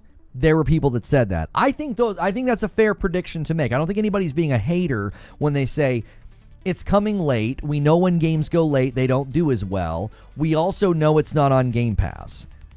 I'm here to tell you, I think the Xbox boys rallied. I don't think PlayStation is the reason the numbers are so high. I don't think so. I don't. I think the Xbox boys rallied. I think they were pumped. I think it's got Halo in it. I think they rallied the base and they thought, no shade, Xbox hasn't really been banging out the multiplayer titles, so, you know, droughts can help. I argue that one of the reasons Astrobot was so celebrated is there had not been a game like that in a long time. We hadn't really had a Mario like that. We hadn't really had a platformer like that in a long time, so it stood strong in the vacuum. There's been a pretty big vacuum of like big, cool, exciting multiplayer games on Xbox for a while. It hasn't been a great gen for them, okay? And in walks a $40 live service game that everybody was talking about. Oh, it's a multiplayer game that's very adjacent to to Halo with Hell Jumpers. They throw Hell Jumper stuff in the game, Halo stuff in the game. I'm here to tell you, I think the Xbox boys rallied. I think they did. I do not think the PlayStation boys suddenly decided this time they were going to boot up the game more significantly than last time. The last time they did a big, huge content update and we actually were fighting on planet Earth, 160-something thousand surge on Steam, and not as much of a surge on PlayStation. It wasn't. Go look at the numbers. I went and looked.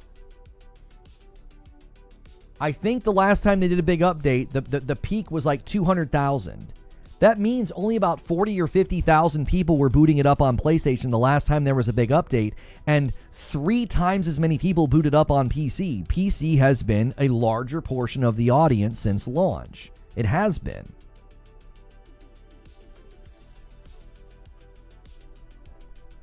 Take a shot every time Lono says, I'm here to tell you. I'm here to tell you. If you guys get this to 500 before tomorrow, you get a morning coffee segment in the morning. Members get to start the day. It's a new incentive that we're running. So, stoke those fires. You guys went crazy at the start of the show. Stoke them one more time. Let's get to that goal.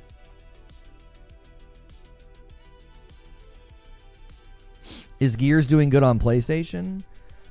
PlayStation top sold games? I don't know.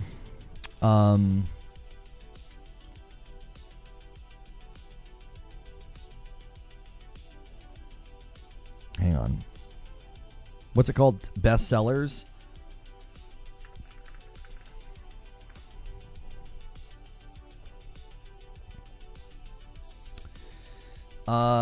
Sort by release date. No. How do you get to that page? It's number 8.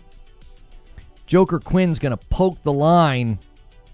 How do you get to that page of like top selling PlayStation games? Can somebody get me a link?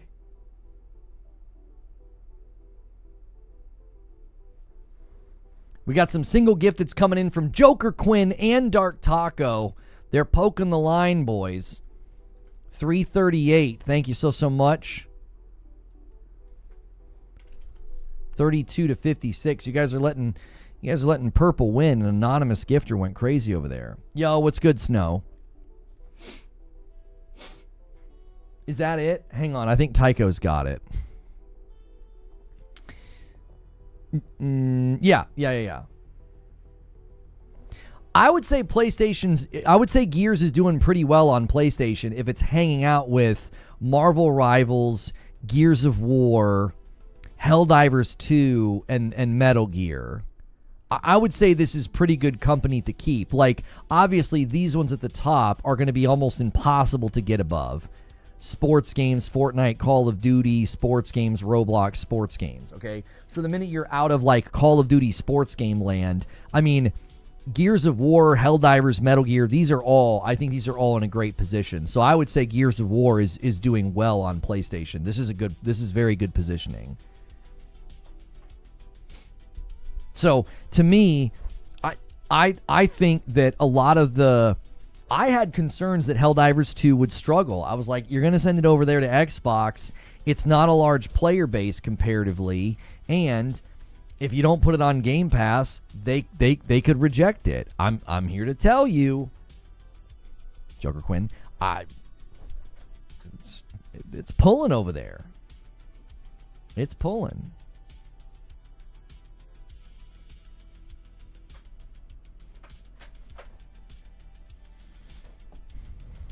And I think one of the reasons there were probably more people playing on Xbox. There are more people playing on Xbox than were playing on PlayStation is because it was new.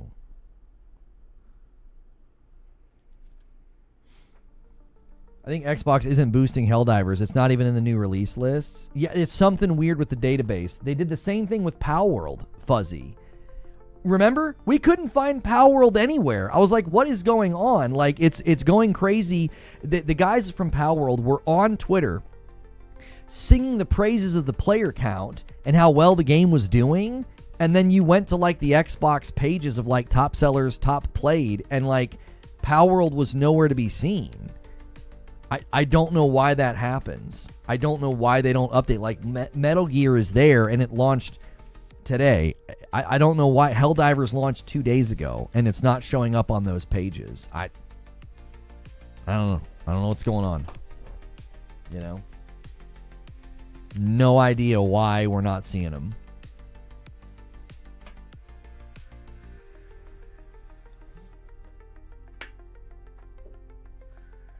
It's very, very strange.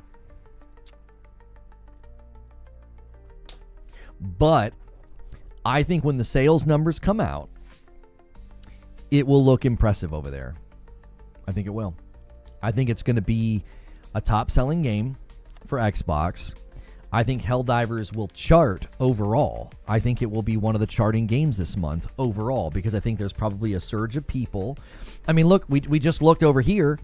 Look, I mean, on PlayStation alone, there's people buying Helldivers 2 right now, more than Gears, more than Rivals. Right? This is a significant thing. Like, the fact that Helldivers 2, as a game that's been out for like a year and a half, is in the top here, even on PlayStation. Helldivers 2? I don't know, dude. Looking like it's going to sell really, really well this month. I'm surprised they didn't deep discount it on PlayStation. I don't think you discount something when you know it's about to be popular. I just want to see the splits. I don't think you're going to see the splits, and I don't think it matters. It's a live service game. All that matters is lots of people are playing. I said from the very beginning. Now, somebody didn't understand my position. I made the mistake of clicking on a video where a guy was talking about, people reacting to the Helldiver situation. It was obviously a very good faith video. It was very thoughtful. And they read my tweet where I said that, historically, I always thought it was a bad business decision, even though I was in support. And they thought that that was contradictory.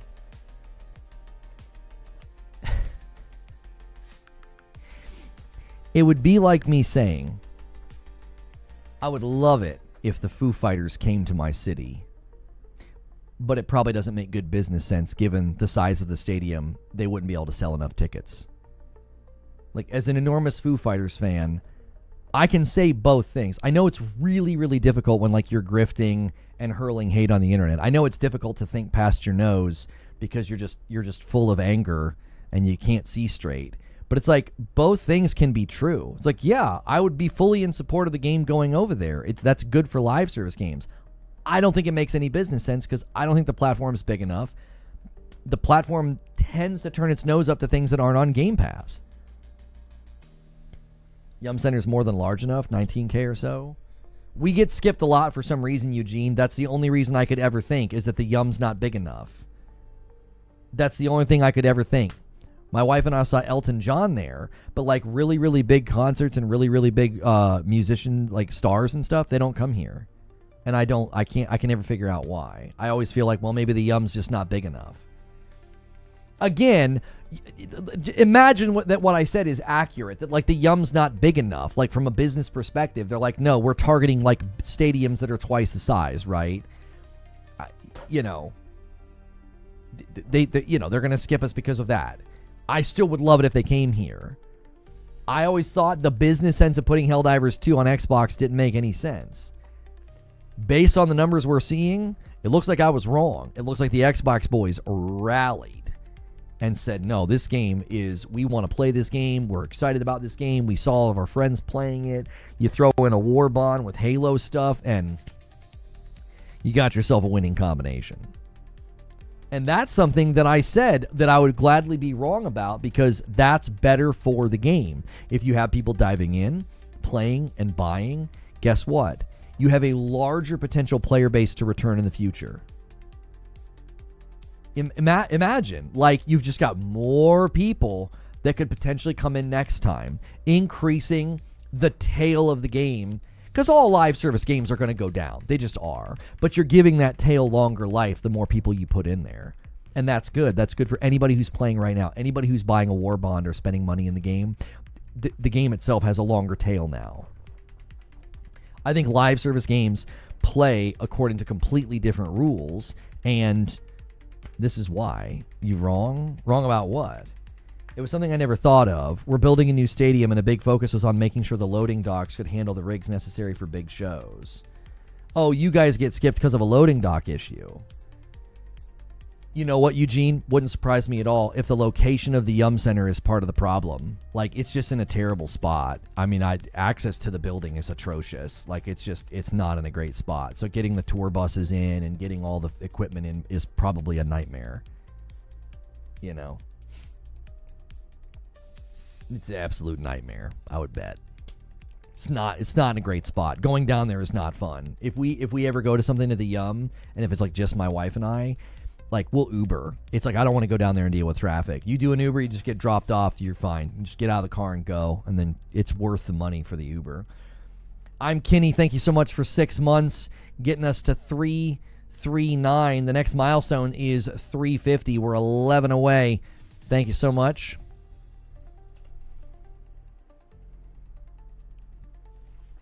How do you think Sony reacts to the Xbox boys buying Helldivers 2?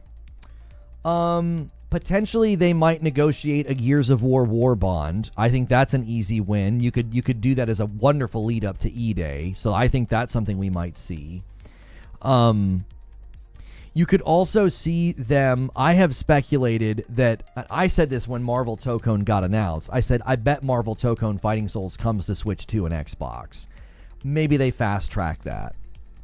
You know, maybe they say, look, that side of the aisle seems to respond to live service games pretty well. Now, what I don't think they're going to do is what people are obviously going to, you know, console war with. Like, oh, they're going to bring over God of War and The Last of Us whole slate. I do not see any evidence of that. I just don't. Helldivers 2 doing well as a live service game at $40 does not, to me, logically connect with, oh, yeah, it's time for us to put The Last of Us over there.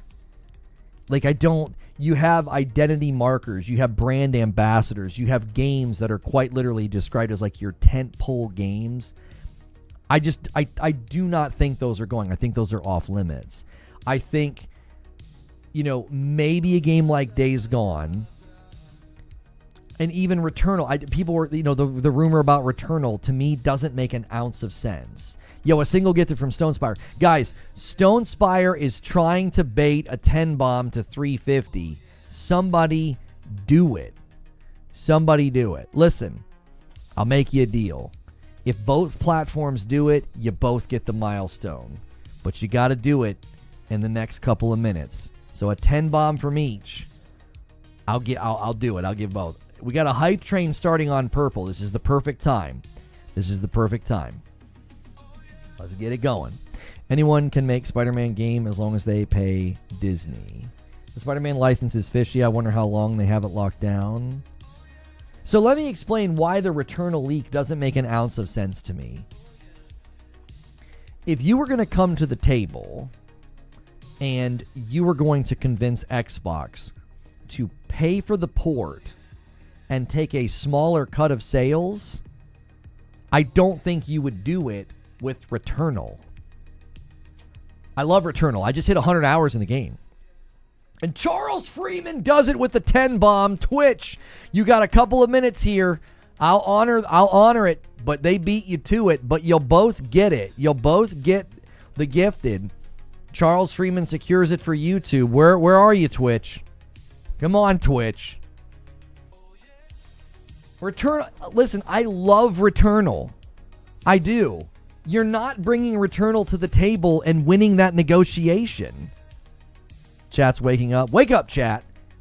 You aren't. You're not going to. Hey, Xbox, we want you to pay for the port. We want you to take a smaller cut of sales. What game are you bringing to the table? Oh, one of the games that sold the least amount for us. And Wired Rope does a 5 bomb. He's asking for some help. He's like, come on. We are now a 20 bomb away from the next milestone. 20 bomb away. Same incentive. If you both do the 20s, You both get it. I owe YouTube right now. I owe you guys 3. I owe YouTube 3. No. I owe YouTube a 5 by now. It's racked up from the last couple of days. Let me pay up. I do. I actually owe YouTube a 5 now. I didn't pay up yesterday, and I'm gonna do it now. We are a 20 bomb away from the next milestone.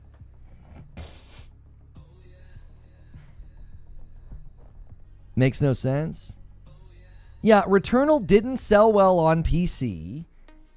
People that say it flopped on PlayStation are kidding themselves. For a brand new IP from a smaller studio, when saturation of the console wasn't that great, 1 million sales for Returnal is perfectly fine. Also, they bought the studio. Also, they have greenlit a spiritual sequel. So there's no way you could argue in good faith that Returnal flopped on PlayStation.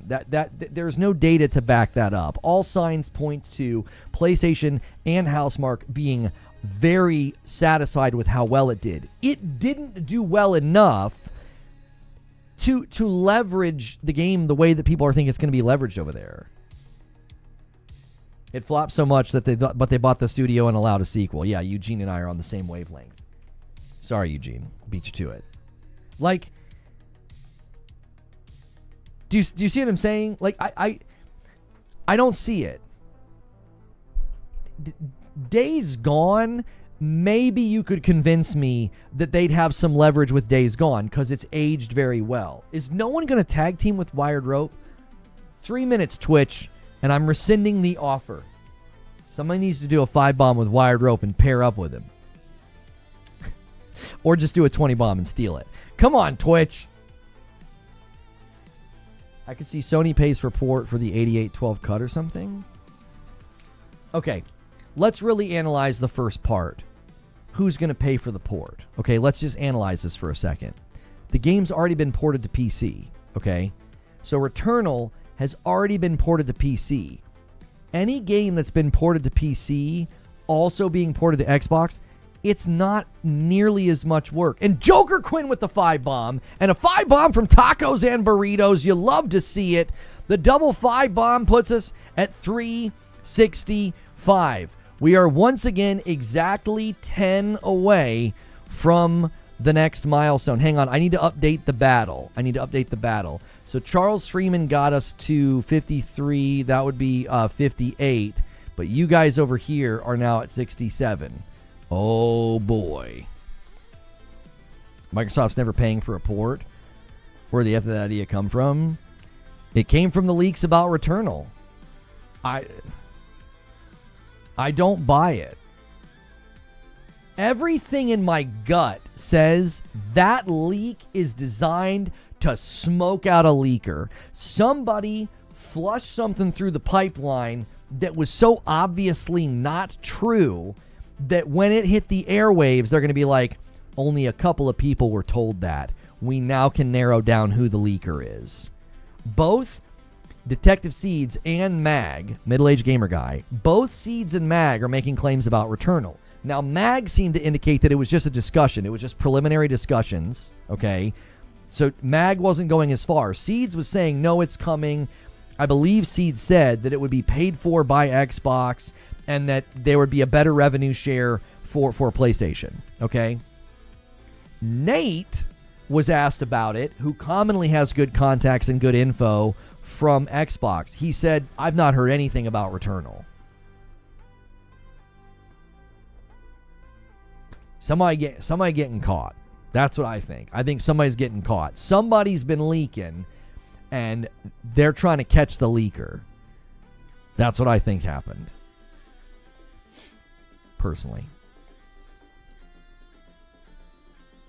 Seeds is going to get a pic in the mail of his leaker tied to a chair and beaten up by Microsoft execs. That's what I'm saying. That's what I'm saying, boys. Some about it just doesn't smell right.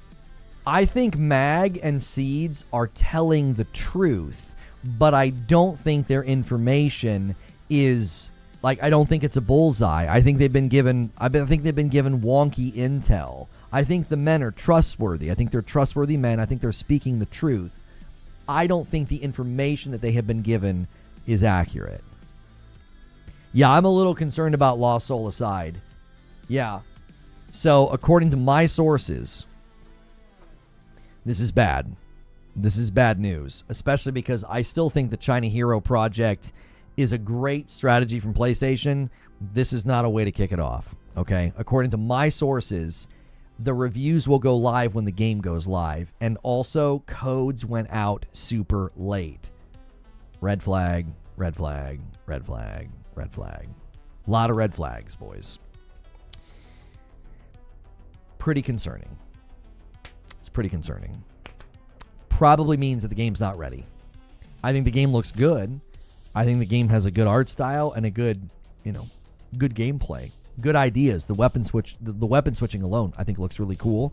But we were already hearing whispers and worries and concerns about performance, and now we have codes going out late and an embargo literally when the game goes live. Well, those are all red flags to me.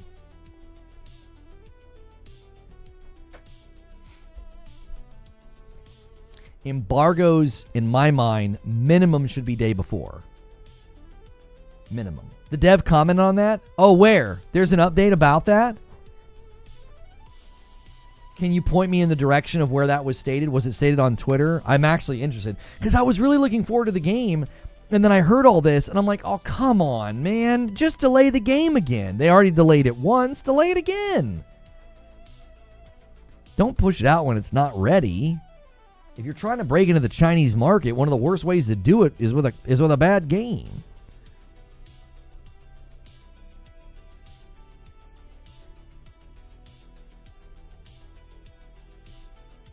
It isn't going to be on PC as well. Wait, what? What are you talking about, Armed and Dangerous? What are you talking about? Here, I owe Purple a member. You guys...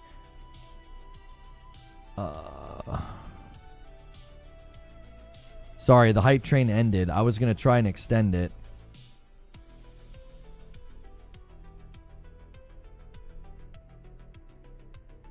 It's not exclusive. Oh, he was asking, isn't it going to be on PC? Yes. I'm sorry. I misunderstood. I thought he said it wasn't going to be on PC. I'm like, yes, it is going to be on PC. What are you talking about? The China Hero project, all games will be day and date on PC because PlayStation has partnered with Chinese developers, and they're obviously building games for PC because the PC market is enormous in China and the console market is virtually non-existent. There is a crucial update coming that affects performance heavily. Can you point me, where was this stated, Bespoke? Can you point me in the direction of where this was stated? I would like to read it and put it on the screen. Sony wants China to butter their bread. I don't think that turn of phrase is the right turn of phrase. They want China to help them grow their platform. They're trying to grow their audience. They're trying to grow their console saturation. So yeah, I think that China's a huge part of the strategy. The Twitter of Lost Soul aside? Okay.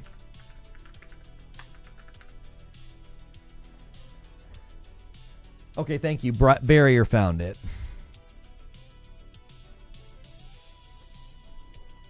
Dear players, the world of Lost Soul Aside opens in just 3 days. We truly appreciate your patience and excitement throughout this long wait. Kaiser and Arena are eager to embark on this adventure alongside you. To deliver the most refined experience possible, a Day 1 update patch will be available starting on the launch day. This update includes the following enhancements: comprehensive performance optimizations and stability improvements for smoother gameplay, visually enhanced effects for deeper immersion in the dazzling world of unknown powers, overall audio refinements for a more immersive sound atmosphere, final polishing and gameplay upgrades throughout for a complete adventure. We strongly recommend that you connect to the internet, download and install this update as soon as you have time. This will ensure you experience Lost Soul Aside under the best conditions. Thank you for your patience. We can't wait to see you in game. Now, this could be why they didn't send out review copies. It could also be why they don't want the embargo to hit before the game comes out, because they delayed it, and these are likely all of the fixes that they've come up with. and the version that they were able to send for review is probably not the best version of the game. I mean, I'm still saying proceed with caution. I will play it tomorrow for you guys, and you can get a look at it tomorrow. I will stream it. So don't buy it until you're confident that a lot of these things have been resolved, because keys going out late and, you know, an embargo day of launch and then a word from them about a day one patch, you know, that could be the lifesaver that the game needs, right? Listen, if Jedi Survivor would have delayed itself by about 6 months, all those updates and patches they did made it run perfectly well on console, not on PC. But so similarly, Lost Soul Aside was delayed, and that delay time could have been enough for this patch to actually significantly help. From someone who got it early, according to the user, the game struggles significantly in graphics mode prior to the day one patch. They noted heavy frame drops, describing the experience as probably not even 20 FPS during the opening battle. While combat in performance mode was described as fluid, the visual trade-offs left some noticeable issues. Face textures were reportedly underwhelming, and body physics during cutscenes did not hold up to current standards. I'm not worried about body physics in cutscenes from a small dev. I mean, it was like one guy. You know what I mean? It was one guy. I'm not too concerned about that. Having your quality mode drop to 20 FPS, I mean, that's pretty bad. Now, again, that's not concerning to me because I don't play games in quality mode. You know, just curious how it's going to run on the Pro then, because usually those modes are the ones where you get the, you know, get the performance boost. Black Myth Wukong reviewed on the Xbox Series X and S. In a world where we've come to expect platform parity between X and PS5 with small variances, this port makes some baffling choices. And how does the Series S fare? Oliver just dropped his Wukong Xbox video, and the results are some of the strangest I've ever seen. They made completely different decisions, including just ripping out Lumen entirely in most modes. This is what happens when you remove ray tracing. Lumen is a form of ray tracing. Lighting in a game designed for it. Oh gosh. It's like it flattens the entire image. Like the lighting is just basically gone. I mean, look at the stairs. Everything. Jiminy Christmas.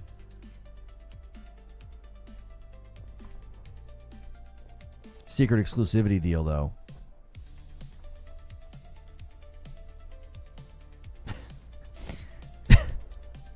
It was a secret exclusivity deal, though.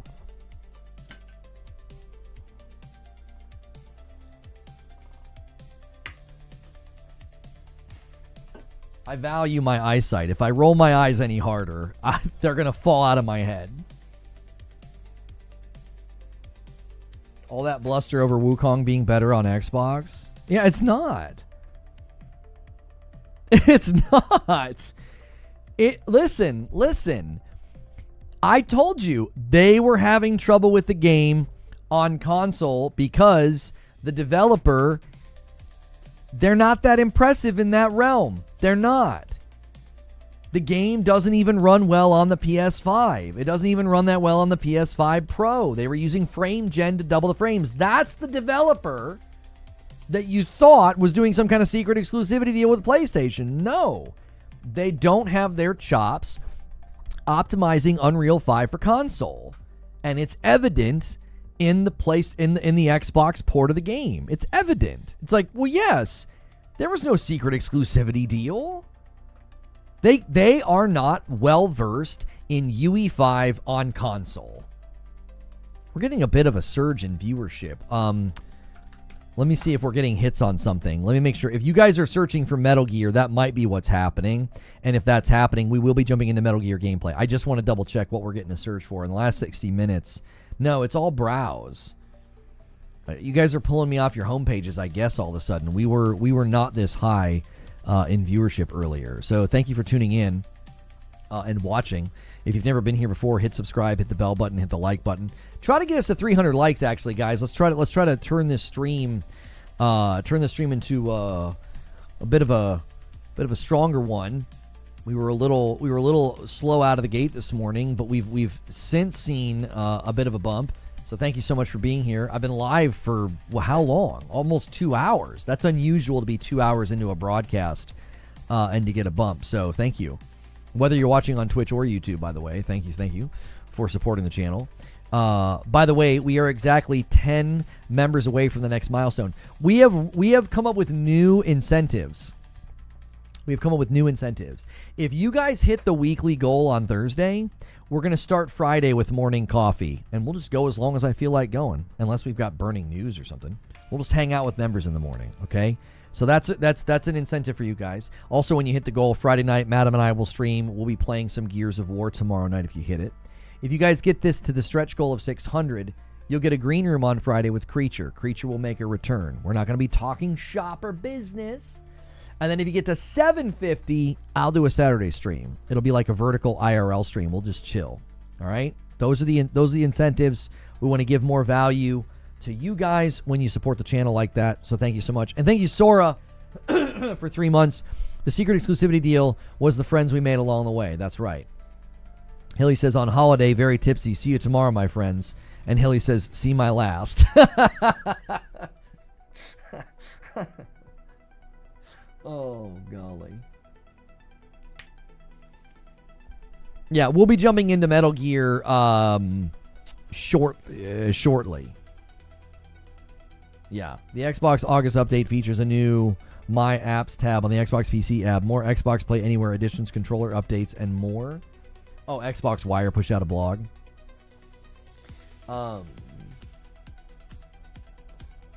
New incentive structure, I like. We had to make some changes, and I don't want to do, like, the neck break reaction thing and, like, freak out. There's instincts in creators that can make you do that, like you'll freak out and get worried. I'm not. I'm just like, you know what? Let's rethink some of what we're doing. Let's offer, what I think are good incentives. Let's offer things that I feel like you guys would enjoy, because we can't do morning coffee every day. That was too disruptive, and we can't do green room with Creature every day where we talk shop and playing content. That's not good. That was unhelpful. But you guys liked the vibe of the green room, so we want to bring it back. But we want to make it something that's not every single day. Again, I need time to plan, structure, record, and make content. Right? I only have so many hours in a day, and I'm trying to give you guys everything I got. And so we're just trying to maximize the hours of the week. And I hope that you guys feel like, okay, that's good. These are good incentives. Members feel like they're getting value for their support. Thoughts on Silksong having no reviews on launch? I support the devs' decision because they feel like, backers, they feel like the backers would be kind of stilted by that. I don't know why you wouldn't just give the backers early access, but then you couldn't get them all to probably abide by NDA. There's probably too many of them. So I respect their decision. I think it's perfectly fine and well and good to say there have been people that have been with us from moment one back in this project, and we don't want to try to herd cats and give all these people early access and please don't leak everything on the internets, and have them sign NDAs. You'd never do it. The entire game would get leaked. Have you considered making a clone to split the workload? No, I have not. No. I'm doing my best to not fixate on it and focus on it. I know people don't like it. So when people go crazy or when we're close to a milestone, I kind of throw it out there like, hey, God, let's do it. But I don't want to fixate on it and focus on it. We're just going to keep saying, if you like the content in the show, this is a fan-funded operation. Let the hearer understand. I do too. Great decision by them. Yeah, I support their decision to not, go the review access route with people. I think that would have been a mistake. Yeah. And I think the people that backed the game would have rightly been like, hey, man, that seems kind of lame that you're going to let those people get in and, we got to wait. I appreciate how, if you watch the interview about why Silksong took so long, I mean, they were having fun. and the first game sold like crazy. That's not a luxury a lot of games have. It's not a luxury that a lot of games have, you know. So we're probably never going to get a third Hollow Knight. Because Silksong is going to sell so crazy. They'll work on the next game for like 10 years. You know. I heard some YouTubers are using AI to clone themselves. Oh, for sure. Yes. Let me pre-order. They were not in developer hell. They were in developer heaven. That's right. That's right. That's good. That's good, Sane. That's good. Are they not letting people pre-order? So, you want to like pre-order and pre-install? I mean, they might let you pre-order, or are they literally saying no pre-orders, no preload? I mean, I don't know if they've spoken to that. I thought they just spoke to the review access.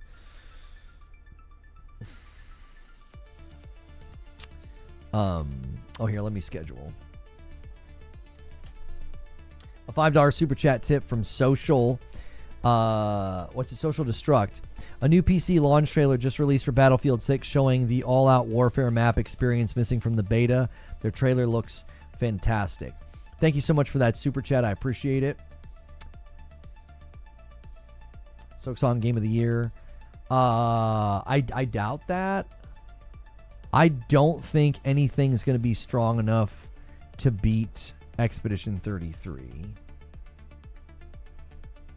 I just don't think so.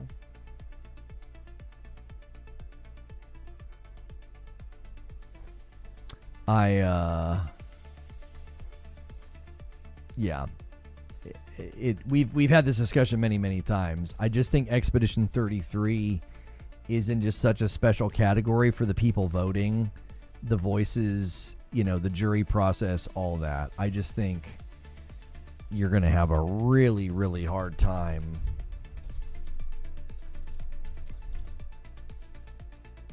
beating it. Because when you're at that level and that's how people think of your game, and there's like this almost like fondness, there's this like beloved feel to it, I just think you're just in a special class, you know? You're just in a special category. You're I would say above Media Darling. You know, I would say they're even, you know, they're above Media Darling. It's almost like I don't know if you could come up with another term.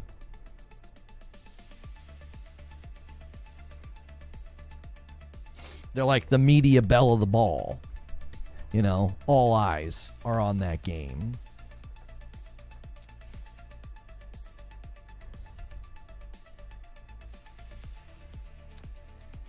Look how low the first one is. The second one will be people just happy to play it.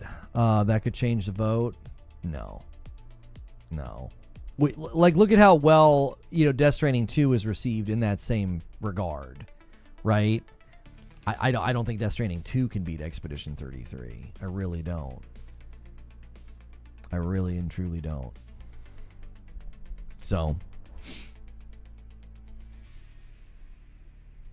at least Expedition 33 supporters can't pull that it was a small team of devs card on Silksong.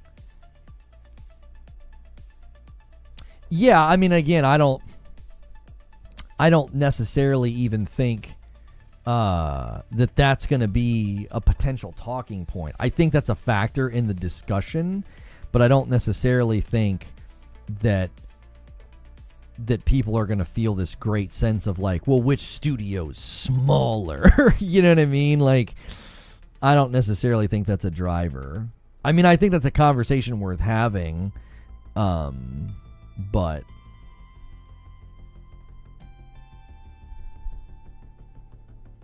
yeah.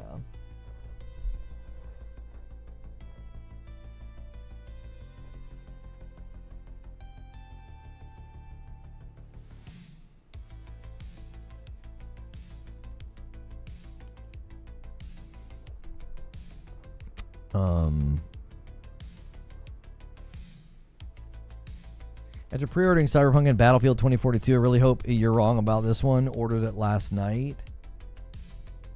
Ordered what? What did you order?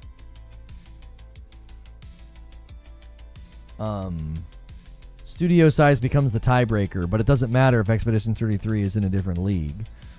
Yeah. Hope you're wrong about this one. Oh, you hope I'm wrong about Lost Soul Aside. Yeah, like I said, I think that it would just, be in your best interest to just proceed with caution and wait. If you want to go ahead and trudge ahead and pre-order, go right ahead. For those that come after Hilly on this holiday, there you go. Holiday Park 33. There you go.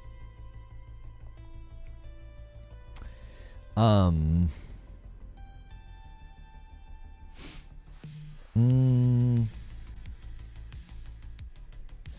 just looking at the news feeds here. Not seeing much. What's good, Witcher 99?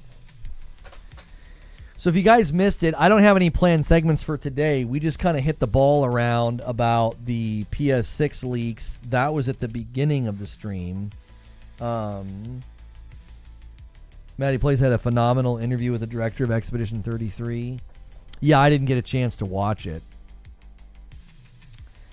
If it's not locked at 60 FPS, I won't buy it. Shame on PlayStation. I don't know if it's a shame on PlayStation situation. I think they saw a good game. They saw a passionate guy building the game on his own. He gets his team behind him. They're helping publish it. They're helping bring the game to market. And then it was delayed. And if it comes to market and if it has, issues, the hope would be that day one patch largely resolves a lot of them. And that the day one patch is, we would hope again, would be like a significant bump from everything they delayed the game for, So if you're going to delay the game and then you're going to have a day one patch saying that it's addressing all these major issues, well, hopefully that they do. So they should get a partial payment when they release a broken game. Well, no, I don't think partial payment's the answer. I think the answer is a more streamlined refund process. You should be able to go to the point of purchase and refund a game within a reasonable amount of time. Within 1 to 2 hours of playing it, you should be able to say, no, thank you.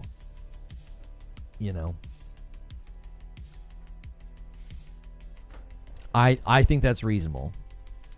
I think, and I've said this many times, the ease with which you purchase something, it should be just as easy to return it. That's what I think. I think consumers should be protected at that degree.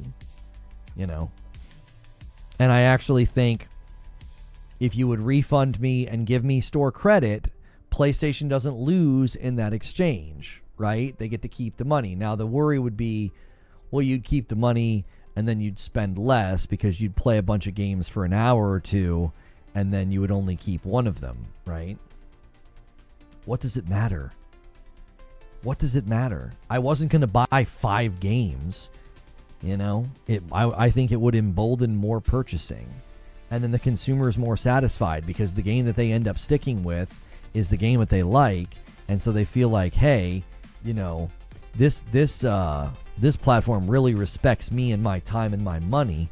I'm going to spend more money here because I know when I do spend money here, I'm going to get my money's worth. Thank you to everybody who has helped us launch the music channel. We are launching album number 2 tomorrow. If you guys didn't know, you can use the music command. And we're already at 107 subscribers. We need 500 to start working on monetization. So feel free to go over to the Faceless Forge on YouTube. The first album's there. It's about everything that happened to me in 2020. It's been a bit of a poetic exercise for me, writing lyrics.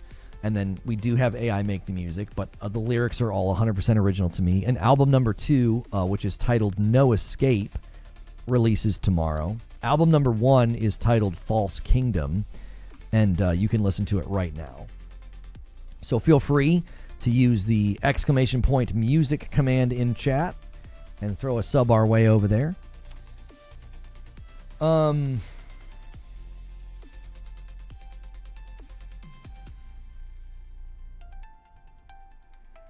Joe Raptor's playing Lost Soulside right now with the patch. Based on what I have seen, I'm not worried. Oh, that's encouraging. That's good to know. Thank you so much for letting me know in the super chat as well. Joe Raptor's playing right now. Okay, that's encouraging. If he got the day one patch already, we can maybe breathe a bit of a sigh of relief. I hope it does well. I hope it lands at least in the high 70s, low 80s on the review circuit. Just Reload says it's good stuff too. You can feel the emotion, the music. Yeah, feel free if you guys know anybody from that era of time, share it with them. It's been very cathartic for me.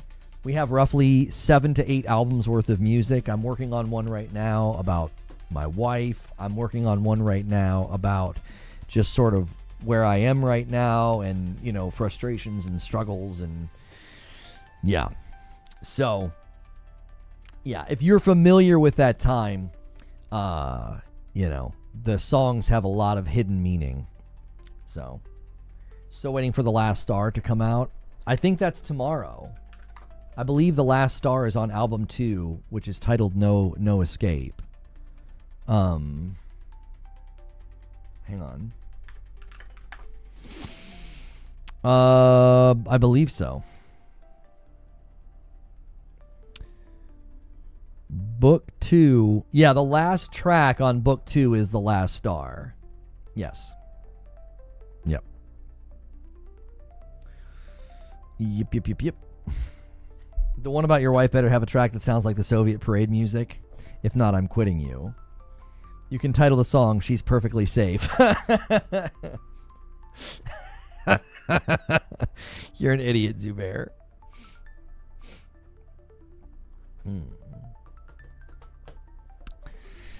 Oh, man. Well, is there anything in the news that we missed? We got we've got 30 minutes before I'm going to switch to gameplay. And so we can spend that 30 minutes. Let me actually reset the question queue. You guys can submit questions with the question command. You can kind of take this in any direction you want about gaming news, but I'm going to need to take a quick break. All right. I'll be right back. Don't go anywhere.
Okay.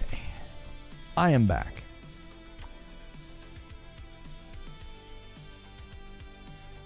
Thank you guys for a strong day and a lot of support. Make sure on YouTube you're always going through the ritual of the like button. And if you want to know about the new incentives on the member gold, just ask. All right? So we got a question here from Garrett Green. Even though you think PS6 cross-gen will be longer, do you think they will still have PS6 exclusives, like potentially a Bloodborne remake? I mean, I don't think the Bloodborne remake's ever going to happen, if you want my honest opinion. You're probably more likely to get like a sequel.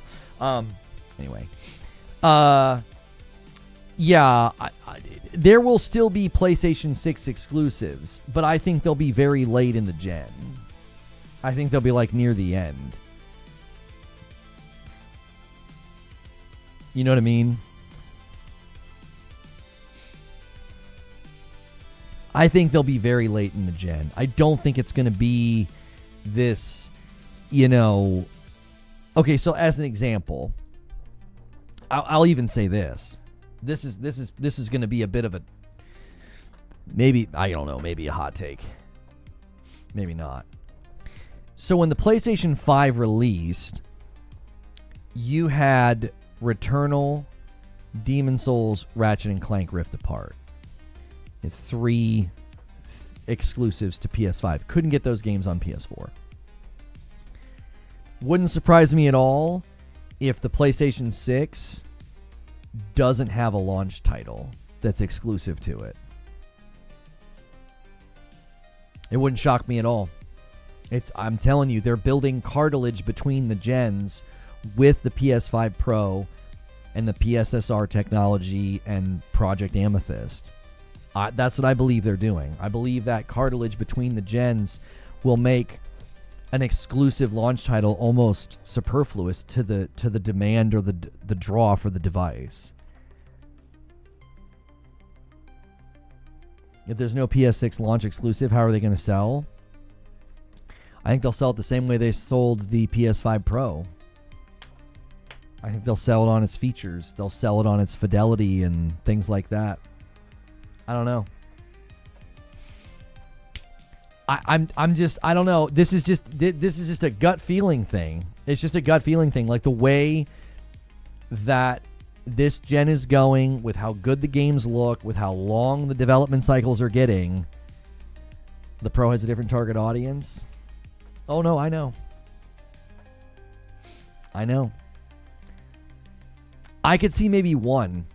I'm telling you, the whole vibe around future hardware and the next gen, I don't think you're going to have this big push to be like, yeah, you got to leave the PS5 behind. Think about how they make their money. They make their money on the games. So if their adoption rate of the PlayStation 6 is slower, I think they're okay with that. I think they're okay with that. Because if they've got, 100-something million, let's say the next couple of years, the China Hero project is successful and they get good adoption rate in China as well, and you got all these people on PS5s, I don't know if you're going to want to turn your back on them right away with any major titles. If they do it, it'll be smaller titles. It'll be something like I don't know about Astrobot, but I feel like it'd be something like that. New Ghost of Yote gameplay just dropped. Let's check it out. It says on the PlayStation channel.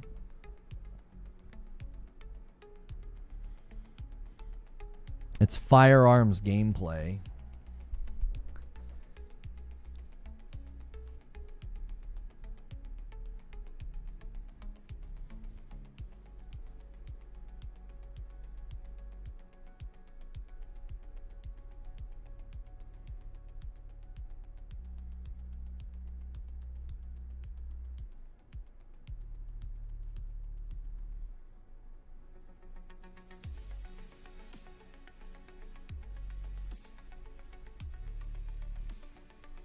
I'm sorry. What did she just do? That was somebody else's sword. His sword lands in the dirt. She kicks it up and then throws it at that guy. What?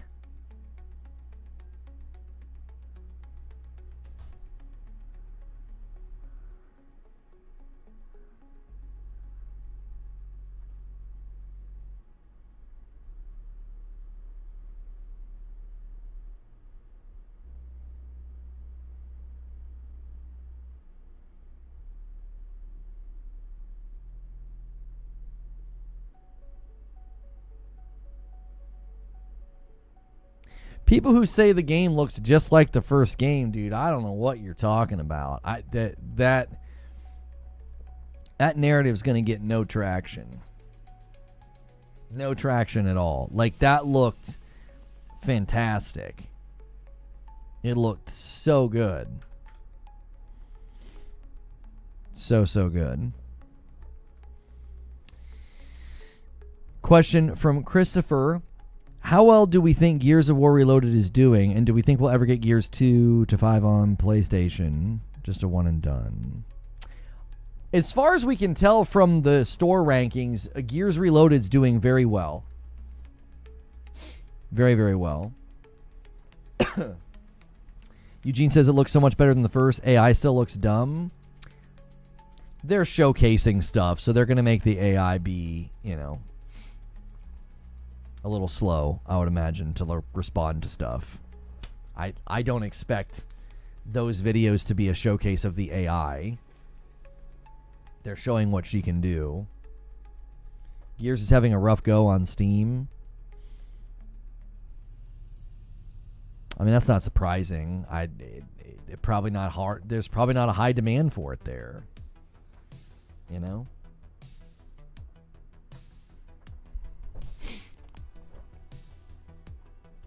Helldivers was just under 700 reviews on Xbox. It has over 1,000 reviews now. I don't know if they review games the way PlayStation guys do. It is weird that there's seemingly been a massive player surge. The fact that Helldivers 2 is one of the top-selling games on PlayStation right now after being out for a year and a half, maybe the PlayStation crowd really rallied, and maybe the Xbox crowd is not rallying as strongly as I was speculating earlier. I just don't know. I really don't. There's a huge player count. The players are coming from somewhere. The highest player peak's been 160-something, 160,000 something on Steam. I don't know. If the PlayStation boys suddenly rallied because of all the new content and because of the war bond, yeah, maybe. Maybe that's what happened. I don't know. We won't know until the sales reports comes out. I tend to agree with Tycho. I think both platforms are turning out in big numbers for the game. I do. The last time they did a big war bond and a big update, the numbers did the exact same thing on Steam. They peaked to 160,000 players concurrent. Like, I think the reason the player numbers are so much higher this time around and Steam is roughly the same, I think the consoles rallied. I do.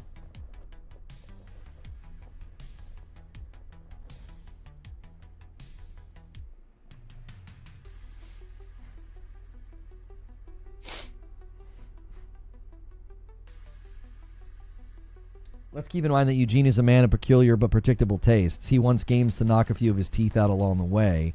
His take is on brand. Well, his take is also, maybe forgetting. Maybe not forgetting. That's probably not the right word.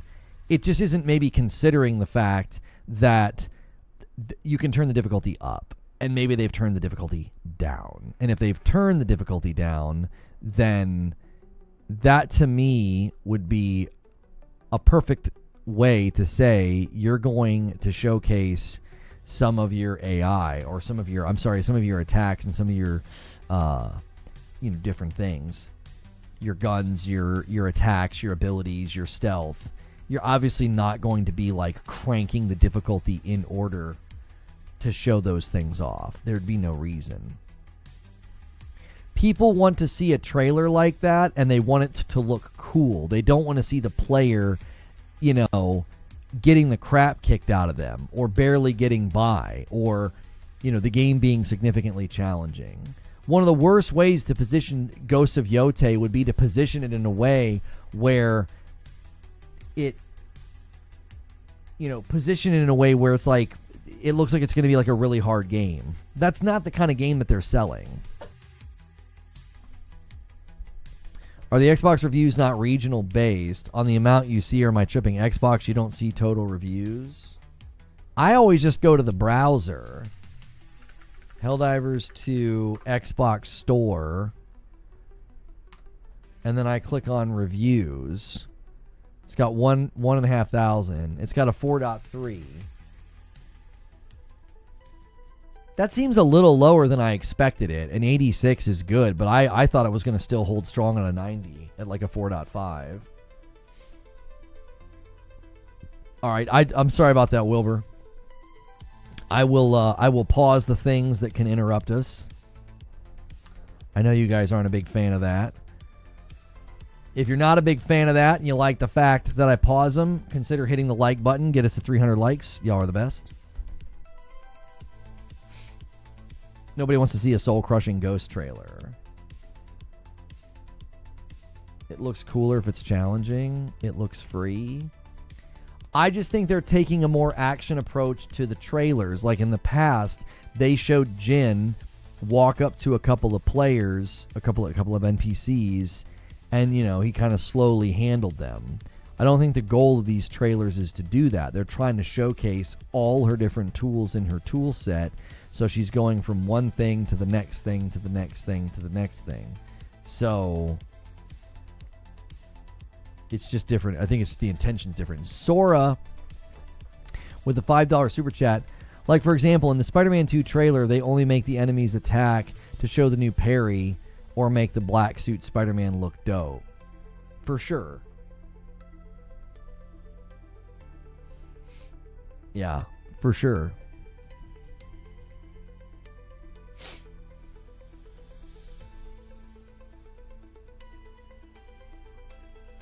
Did you guys talk about the PS6 making an S version? We did. Nobody seems to agree, though. Some people were saying they think it's the dock for the handheld. They think that the PlayStation 6S is a dock for the handheld. Now, I have a source that I trust that was basically saying they're not doing a two-tiered PlayStation 6. So whatever this information is, whatever this sheet is that Moore's Law leaked, it's potentially being misinterpreted.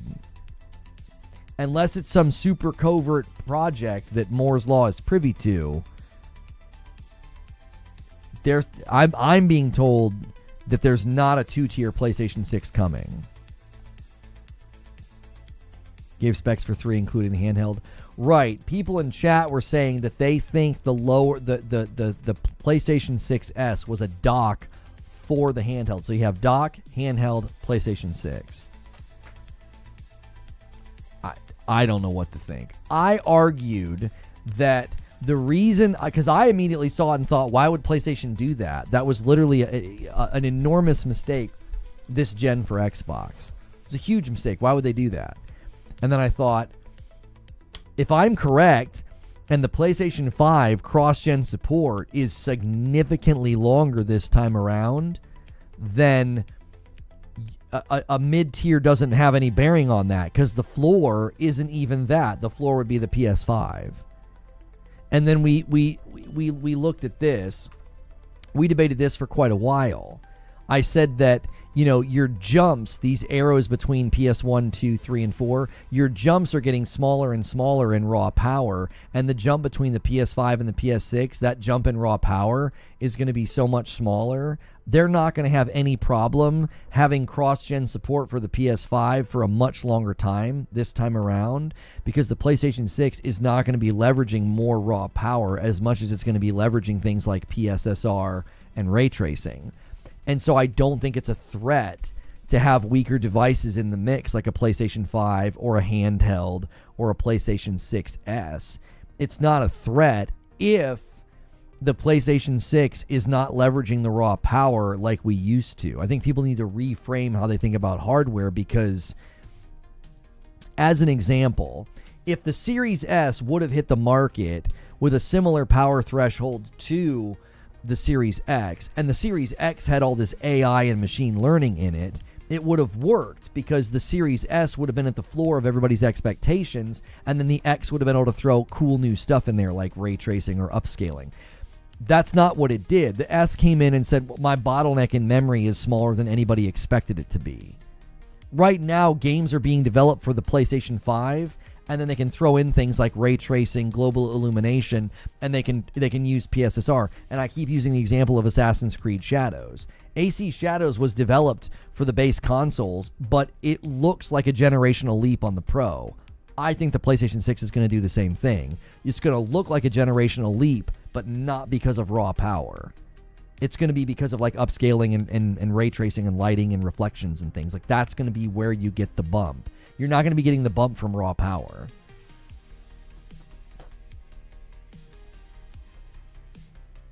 Lono from this morning, Cyberpunk on PC looks so much better because of horsepower, not tech. Cyberpunk on a 3060 doesn't look any better. Right, but my point was, one of the main reasons it looks breathtaking isn't just raw power. It's ray tracing, path tracing, and yes, the raw power makes those things possible, but if you look at how graphics cards are being positioned and sold, like, it's not being positioned and sold around raw power. It's being positioned and sold around the upscaling, the frame gen, the ray tracing. It's being sold around those things, like, because they understand they can't sell on raw power anymore.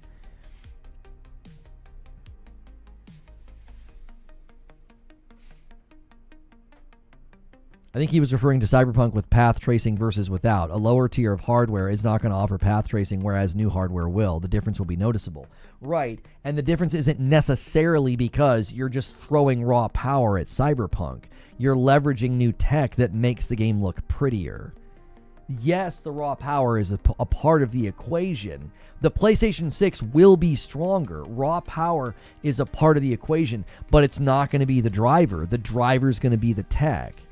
If the PlayStation 6S is real, I expect to see the same energy about it given the hate Series S is holding back gaming. Well, that would be a false equivalency in an attempt to create hypocrisy where one doesn't exist, which would be bad faith.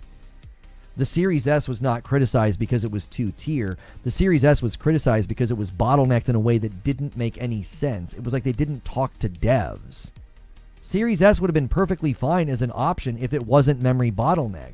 The memory bottleneck created like real development problems. It wasn't just criticized superficially because, oh, don't do a two-tier system. That would be like criticizing cross-gen titles. Did you get a crappy game because it was playable on the PS4? Did you? Did the PS4 ruin development of Ragnarok or Forbidden West? No, it didn't. The PS4 is weaker than the Series S. The issue was never about having like weaker hardware still supported or games still developed for weaker hardware. It was because the bottleneck in particular was asinine. It was like they didn't even talk to developers. So many of us were excited at the prospect of the Series S. Yes, plenty of people looked at the Series S as a device and as a promised device and thought, this is a great idea. But then when devs actually took a look at it, they were like, this is a terrible idea. Case in point, if we walk into next gen and the PS5 is supported for a longer period of time because devs are like, this is a perfectly capable device. How many devs have said we didn't need a Pro? How many? Why? Because the PS5 is a perfectly capable device. We don't need a Pro. The PS5 is just fine. If that's true, then you're going to walk into next gen and a PS6S, that's not even the floor. The floor would be the PS5 because they would still be developing for it. It's a completely different like era and ethos within gaming going in the next gen and elongating PS5's tail. Eugene's right. People did not immediately come out and criticize the Series S. That's the other thing you're doing. You're creating a false equivalency and trying to be like, well, you better bring the same energy to the PS6. Why? None of us were decrying the Series S as a problem until it became a problem. If the Series S would have had the right amount of memory, we wouldn't be having this conversation right now. We wouldn't. It was a device that had a stupid bottleneck. It was like, why would you do that? Now, if PlayStation continues to support the PS5 for 5 years into next gen, a PlayStation 6S isn't a problem because the floor is a PS5. Does that make sense? If weaker hardware holds back stronger hardware, then weaker hardware holds back stronger hardware. False equivalency. We are not dealing with the same hardware jump anymore, so the level of holdback is less severe, and PS5 Pro is proof you don't need a significant power jump to get increased fidelity and performance that can be described as a generational leap. So it's a false equivalency to like say, well, the memory bottleneck in the Series S was a severe problem for developers, and to be like, well, weaker hardware is always going to hold back stronger hardware. Not if the newer hardware is primarily leveraging new tech like path tracing, ray tracing, upscaling, PSSR, upgraded FSR algorithms. If it's leveraging that tech, it's not being held back because the way that it's delivering the better performance, the better graphics, the better fidelity isn't through raw power. Right now, devs are leveraging the PS5 Pro, proving that axiom false. It's like, well, no, they're not being held back by the PS5. They're able to make games look really, really good on the Pro. Why? Because of the tech. The raw power of the Pro is not the reason that you're having these jumps. You're having these jumps because of PSSR and ray tracing. Now, yes, raw power is in the equation helping, but it's not the primary causality of why AC Shadows look so good. If the PS6 CPU has the capability to run way more simulations, but a game needs to be PS5 too, won't that be held back? Yes, technically it would be held back, but the reason that I don't think that is as big of a deal as it was in the past, like let's just say, for example, right now, devs were still building for PS4, right? Well, they've got to reconcile with a hard drive instead of an SSD. They've got to reconcile things with weaker GPU, no ray tracing, no upscaling. Like, they don't have any of that stuff. So they're going to have to strip all that stuff out. The difference between the PS5 and the Pro, and then the difference between the PlayStation 6 and the PS5 Pro, those differences are so... They're not these giant canyons anymore. So the degree, the severity with which a game is held back will be minimized, and if anything, potentially hidden by the fact that you've got things like an increased and better version of PSSR, better ray tracing, maybe some path tracing. That's going to hide the fact that, well, yeah, there was some stuff we wanted to do. CPU of the PS5 meant that we had to kind of trim some of that down. But we were also able to do all these other things to make the game look better. We were also able to do all these other things, so on your PS6, the game's going to look breathtaking. It's going to look next gen. If you say if it's left of an issue, or it isn't a showstopper, I won't argue with you. But it sounds like you're saying it's not even a material issue. The latter I'm pushing back on. I think it's become such a minimal issue that it's not an issue. Because I don't think that's the fundamental issue with future games. The issue with future games is not squeezing the absolute dickens out of the new hardware. It's leveraging the tech in a smarter way, and we need innovations in gameplay. We need good stories. We need good games. We don't need to be like, no, you better give me every square inch of power out of the PS6 or the game sucks or the game hasn't advanced as much. It's like, I think the issue's been so minimized that it's not an issue anymore. Just like if somebody in the future develops a game that can run on GPUs from right now, but also can run on GPUs that come out 4 or 5 years from now, you're not going to be like, oh, it's been held back. Stop saying performance and start saying experience. I think a combination of business requirements of parity also caused a lot of issues for the Series S. Strong argument, Lono, but it begs the question, why buy the more expensive Orion variant? Just got here and don't know the difference between the S and the base PS6. My prediction is that Mark Cerny has envisioned a future where hardware leaps, hardware jumps are not about the power. It's about the tech. It's about the features. And in his mind, you will not be positioning future hardware the way that they used to. He hinted at this when he told Digital Foundry, we should change the way we talk about this. It's not about native resolution. It's about image quality. And if he's delivering on that vision, then you won't buy future hardware based on teraflops or memory or GPU or CPU. You will be buying it based off of image quality, fidelity. Like, look at this. Oh my gosh, it's and he delivered already on that promise. If you look at AC Shadows, I think he's already delivered on that promise. I feel like we gloss over what the Pro's done. I feel like we just gloss over it. Oh yeah, you can turn on global illumination. Yeah, and double the frame rate. We just act like that's not a big deal. Yeah. Like, no, stop. Like, that's a big deal. If that's just a foretaste, if that's just like the first fruits of their labors with AMD and Project Amethyst, you're not going to be looking at a PlayStation 6 as a value proposition and being like, what's the teraflop CPU, GPU memory? What is it? It's like, no. They're going to be saying, no, look at the game. Your jumps are going to be completely different next time. It's not going to be this native power push. I don't believe it. I think the whole conversation is going to be reframed. Wouldn't Sony have to use performance to differentiate from Switch 2 with their handheld? How else would they differentiate? Just IP?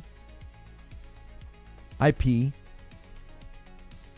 Maybe performance. I don't know. They'd have to have some pretty big breakthroughs with their tech to make it a performant device. Like the identity of the device being centered around performance. They'd have to have some pretty big breakthroughs. I'd like to clarify. Coding for multiple hardware profiles causes performance issues and longer development cycles, says AOZ.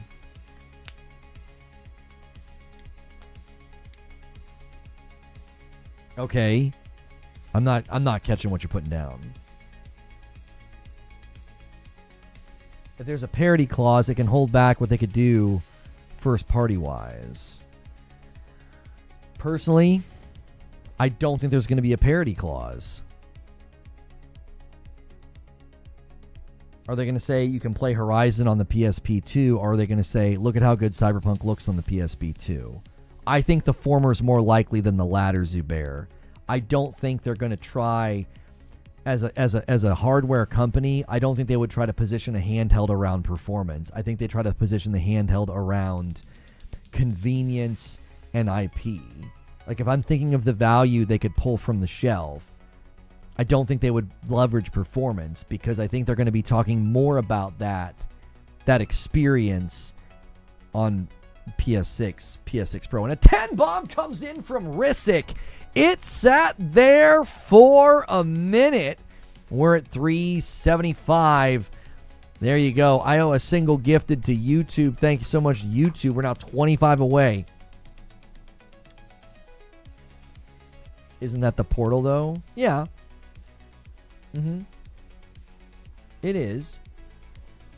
I don't think they would position a handheld around performance. I don't think that would be a good idea. Like I said, my caveat is they'd have to have a pretty big breakthrough if they want to tout a handheld on performance. I really don't think you'd want to do that. You're setting the device up. I feel like you'd set the device up for a scrutiny that it would fail. People would be like, well, we were promised performance this and performance that, and we didn't get it. $2 from Sora. I had the PS6. My dad works at PlayStation Trust. I disagree. DLSS is light years ahead of PSSR. No, it's not. No. because FSR4 has already jumped significantly, and that algorithm's coming to PSSR. If hardware didn't matter, then why do people buy a 5090? Why not get a 5060 with DLSS? Power matters. Power matters less and less. You're absolutely fundamentally incorrect. You couldn't be more wrong about this. If you listen to the way these companies are positioning their GPUs, you are demonstrably wrong about this. DLSS is better. I didn't say that it wasn't better. He said it was light years ahead. It's not light years ahead, says Zubair. PSSR got to skip steps 1 to 3. Yeah, it's not light years ahead. PSSR is very good for a first pass, and FSR4 is the first evidence from Project Amethyst about what they're cooking, and the algorithm from FSR4 is coming to PSSR next year. I didn't say it wasn't ahead. I said it's not light years ahead. I didn't take issue with him saying it was ahead. He said it was light years ahead. I'm like, FSR is catching up, and PSSR is pretty impressive for a first pass. No one's debating that DLSS is ahead. It got there first. It's learned a lot. FSR4 is better than DLSS. I'm not getting into that debate. I don't know which is better. All I know is FSR4 closed that gap, is what people were saying. DLSS is 2 steps ahead of PSSR. No one will argue that, but playing catch-up is easier than inventing. Definitely.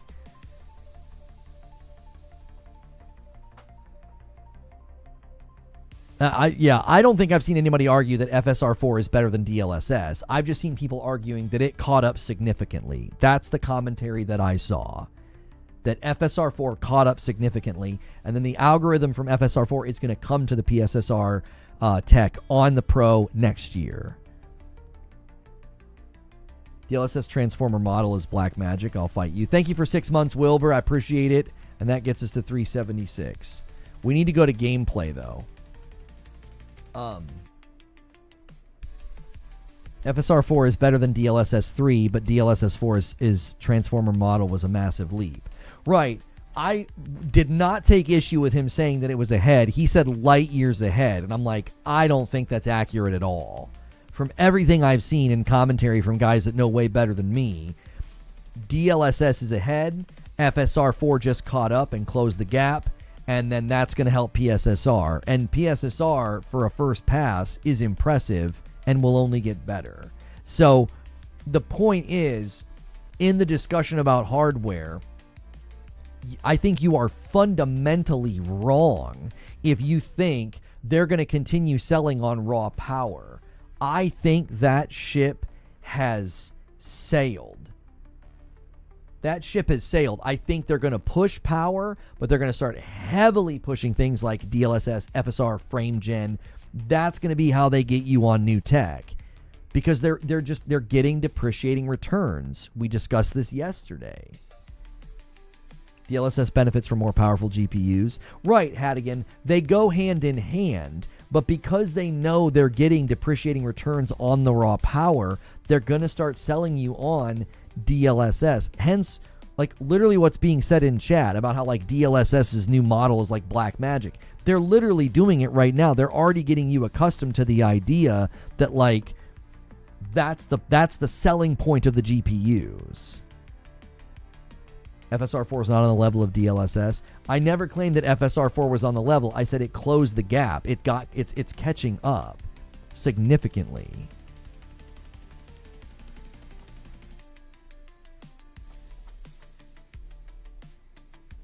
It's catching up significantly. We got to shift gears. Hang on.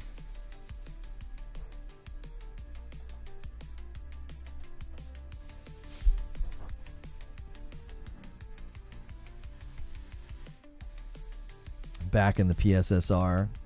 Good Beatles reference.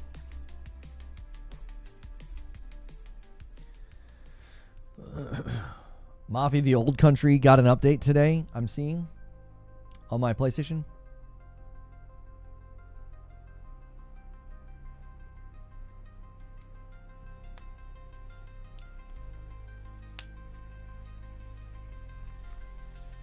I thought the PS5 Pro had its upscaling done with additional hardware. It did. The selling, I'm telling you, we're already seeing the groundwork laid for this. The selling point of the GPUs is shifting away from raw power and into tech and into DLSS. And same thing with AMD. The selling point of the PlayStation 5 Pro was advanced ray tracing, PSSR, and then a stronger GPU, right? They did not heavily focus on the raw power of the PS5 Pro. That's not what they were selling you on. They weren't. FSR 4 has not caught up. Why do you keep saying that? When I'm saying caught up, I'm saying, I said catching up or caught up, like you're being really pedantic. You know what I mean, right? You're kind of being annoying, if I'm honest. Like, you know what I mean. We're not having a break in communication. You're being pedantic. You know that I've conceded DLSS is ahead, but it caught up, as in it's catching up, as in it's tailing it. If you're ahead in a race and I'm like, yeah, this guy's catching up or this guy caught up, it doesn't mean he passed you or is equal to you, right? Quit wasting everybody's time being pedantic about tech when you understand what I'm saying.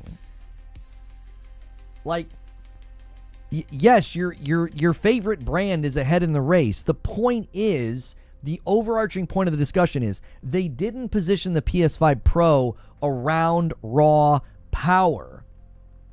They're not positioning new GPUs as much as they used to around raw power. These companies are starting to focus on selling you on the tech. It's the tech. It's like you're going to get ray tracing, you're going to get path tracing, you're going to get FSR4, you're going to get DLSS. Like, you're going to get, and this is why Cerny literally said to Digital Foundry, we have to change the way we talk about this. It's not just about pushing native resolution higher, it's about image quality. You're going to get better image quality through this technology, not necessarily through, well, if it's stronger, yeah, we're really going to push this and push that. It's like, that's a part of it, but that's not the central focus anymore. You can tell by the way they're talking about it.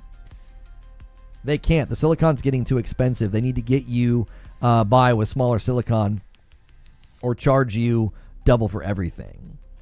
Yeah, their approach to the marketing, their approach to the tech has not completely, it has started to shift. You can hear it in the way they talk about it. And that's why I think we need to prepare for a complete recategorization of why you're going to buy hardware in the future. You're not going to be buying hardware based off of teraflops, CPU, GPU, raw power. They're going to be doing the same thing. They're going to be selling you on the tech, the features, the image quality, the bells and whistles, the pretty stuff. Stronger GPU, CPU, and all of that, they'll be in the mix. They'll be in the equation. I don't think they're going to be the focal point. They weren't even the focal point of the PS5 Pro. They weren't even the focal point. He walked down, he's like, yeah, advanced ray tracing and PSSR. Those are two of the three things they sold you on. They're not selling you on raw power when they talk about that. That's not raw power. That's tech. Those are features. That's ways of giving you a prettier image.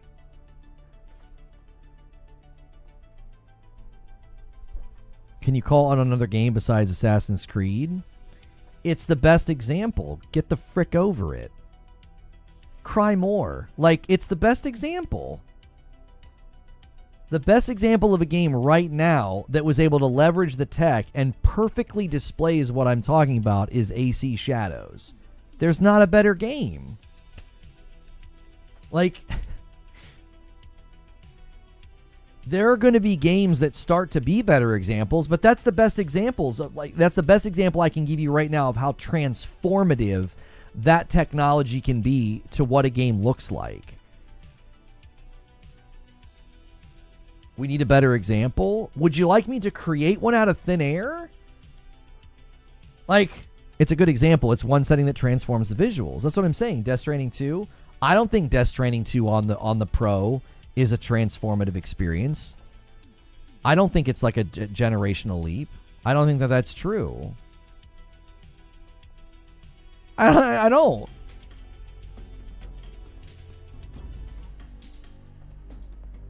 Cyberpunk 2077. No, not on the Pro. Pro, I'm just saying. You gotta wait. Yeah, Death Stranding 2 looks too good on the base console. That Decima engine is freaking wizardry. It's not. It's you're gonna have a hard time with that one looking, astronomically different. Astronomically different. You know what I mean? It's not. That's like asking Horizon Forbidden West for to look astronomically better on the PS5 versus the PS4. Like, it looked better, but it wasn't like light years better. The engine itself is part of the issue there. It's such a good engine. You need to call it another game is all I'm saying. I tell you what, you first. Tell me what game I should call on. You're holding me to a standard. Hold yourself to the same dadgum standard. What game? Tell me. I'll wait. No, actually, I won't. I'm going to shift to gameplay because you're wasting my time. Sorry, I'm not trying to be rude, but you're asking me to do something you can't do yourself. That seems kind of silly. Warhammer? No. Space Marine 2 does not look like a generational leap on the Pro versus the base. I don't agree with that. I don't agree. Looks better, runs better. I was so thrilled to go back and play it and not deal with the frame rate issues. But it's not a generational leap from base PS5 to the PS5 Pro. I don't agree with that at all. No Man's Sky looks like a jump. I think that the best example is the one I'm using because it is the most transformative. I don't think those other ones are nearly as transformative. I don't. Are they transformative? Do they look good? Yes. Are they as severe? No, I don't think so. I don't think they're as severe. Space Marine 2 on PC has global illumination. Is that on the Pro? I don't think so. I don't remember what they added to the Pro, Zuby. All I know is that when I played it on the Pro, the frame rate issues went away. Yeah. The frame rate issues went away when I played it on the Pro. So that was why I was excited. I wasn't like, oh, global illumination. Like, I didn't see anybody doing breakdowns of Space Marine 2 saying what they said about AC Shadows. AC Shadows was getting like heaps of praise, and Digital Foundry said it was a generational leap. I didn't see anybody saying that about Space Marine. So, all right, we got to shift gears. You guys on YouTube have a link in chat. Let's go do some gameplay. I have never played this game before, so you guys are in for a treat. You guys are in for a treat. Metal Gear Solid Delta.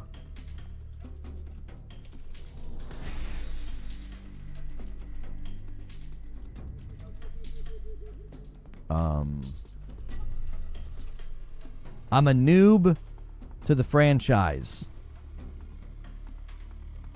Okay? I'm a total noob.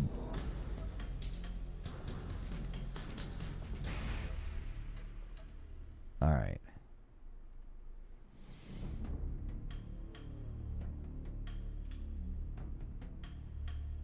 You can't turn global illumination on. It already was on.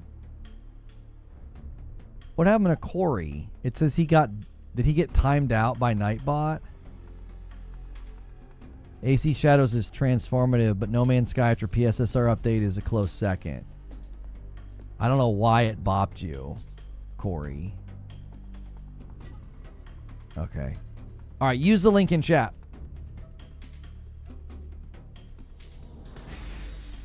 Thank you so much for checking out my video. This is going to be me diving in for the first time ever into Metal Gear Solid Delta Snake Eater gameplay. That's a mouthful. This is actually my first time ever playing a Metal Gear game. I was an Xbox guy, a Nintendo guy, and a PC guy, and I've never actually gotten to play a Metal Gear game. And you're like, oh my gosh, what a weirdo. I have been a very sort of nomadic gamer over the years, so I missed out on this one. So I'm excited to jump in. We do know there's some performance issues.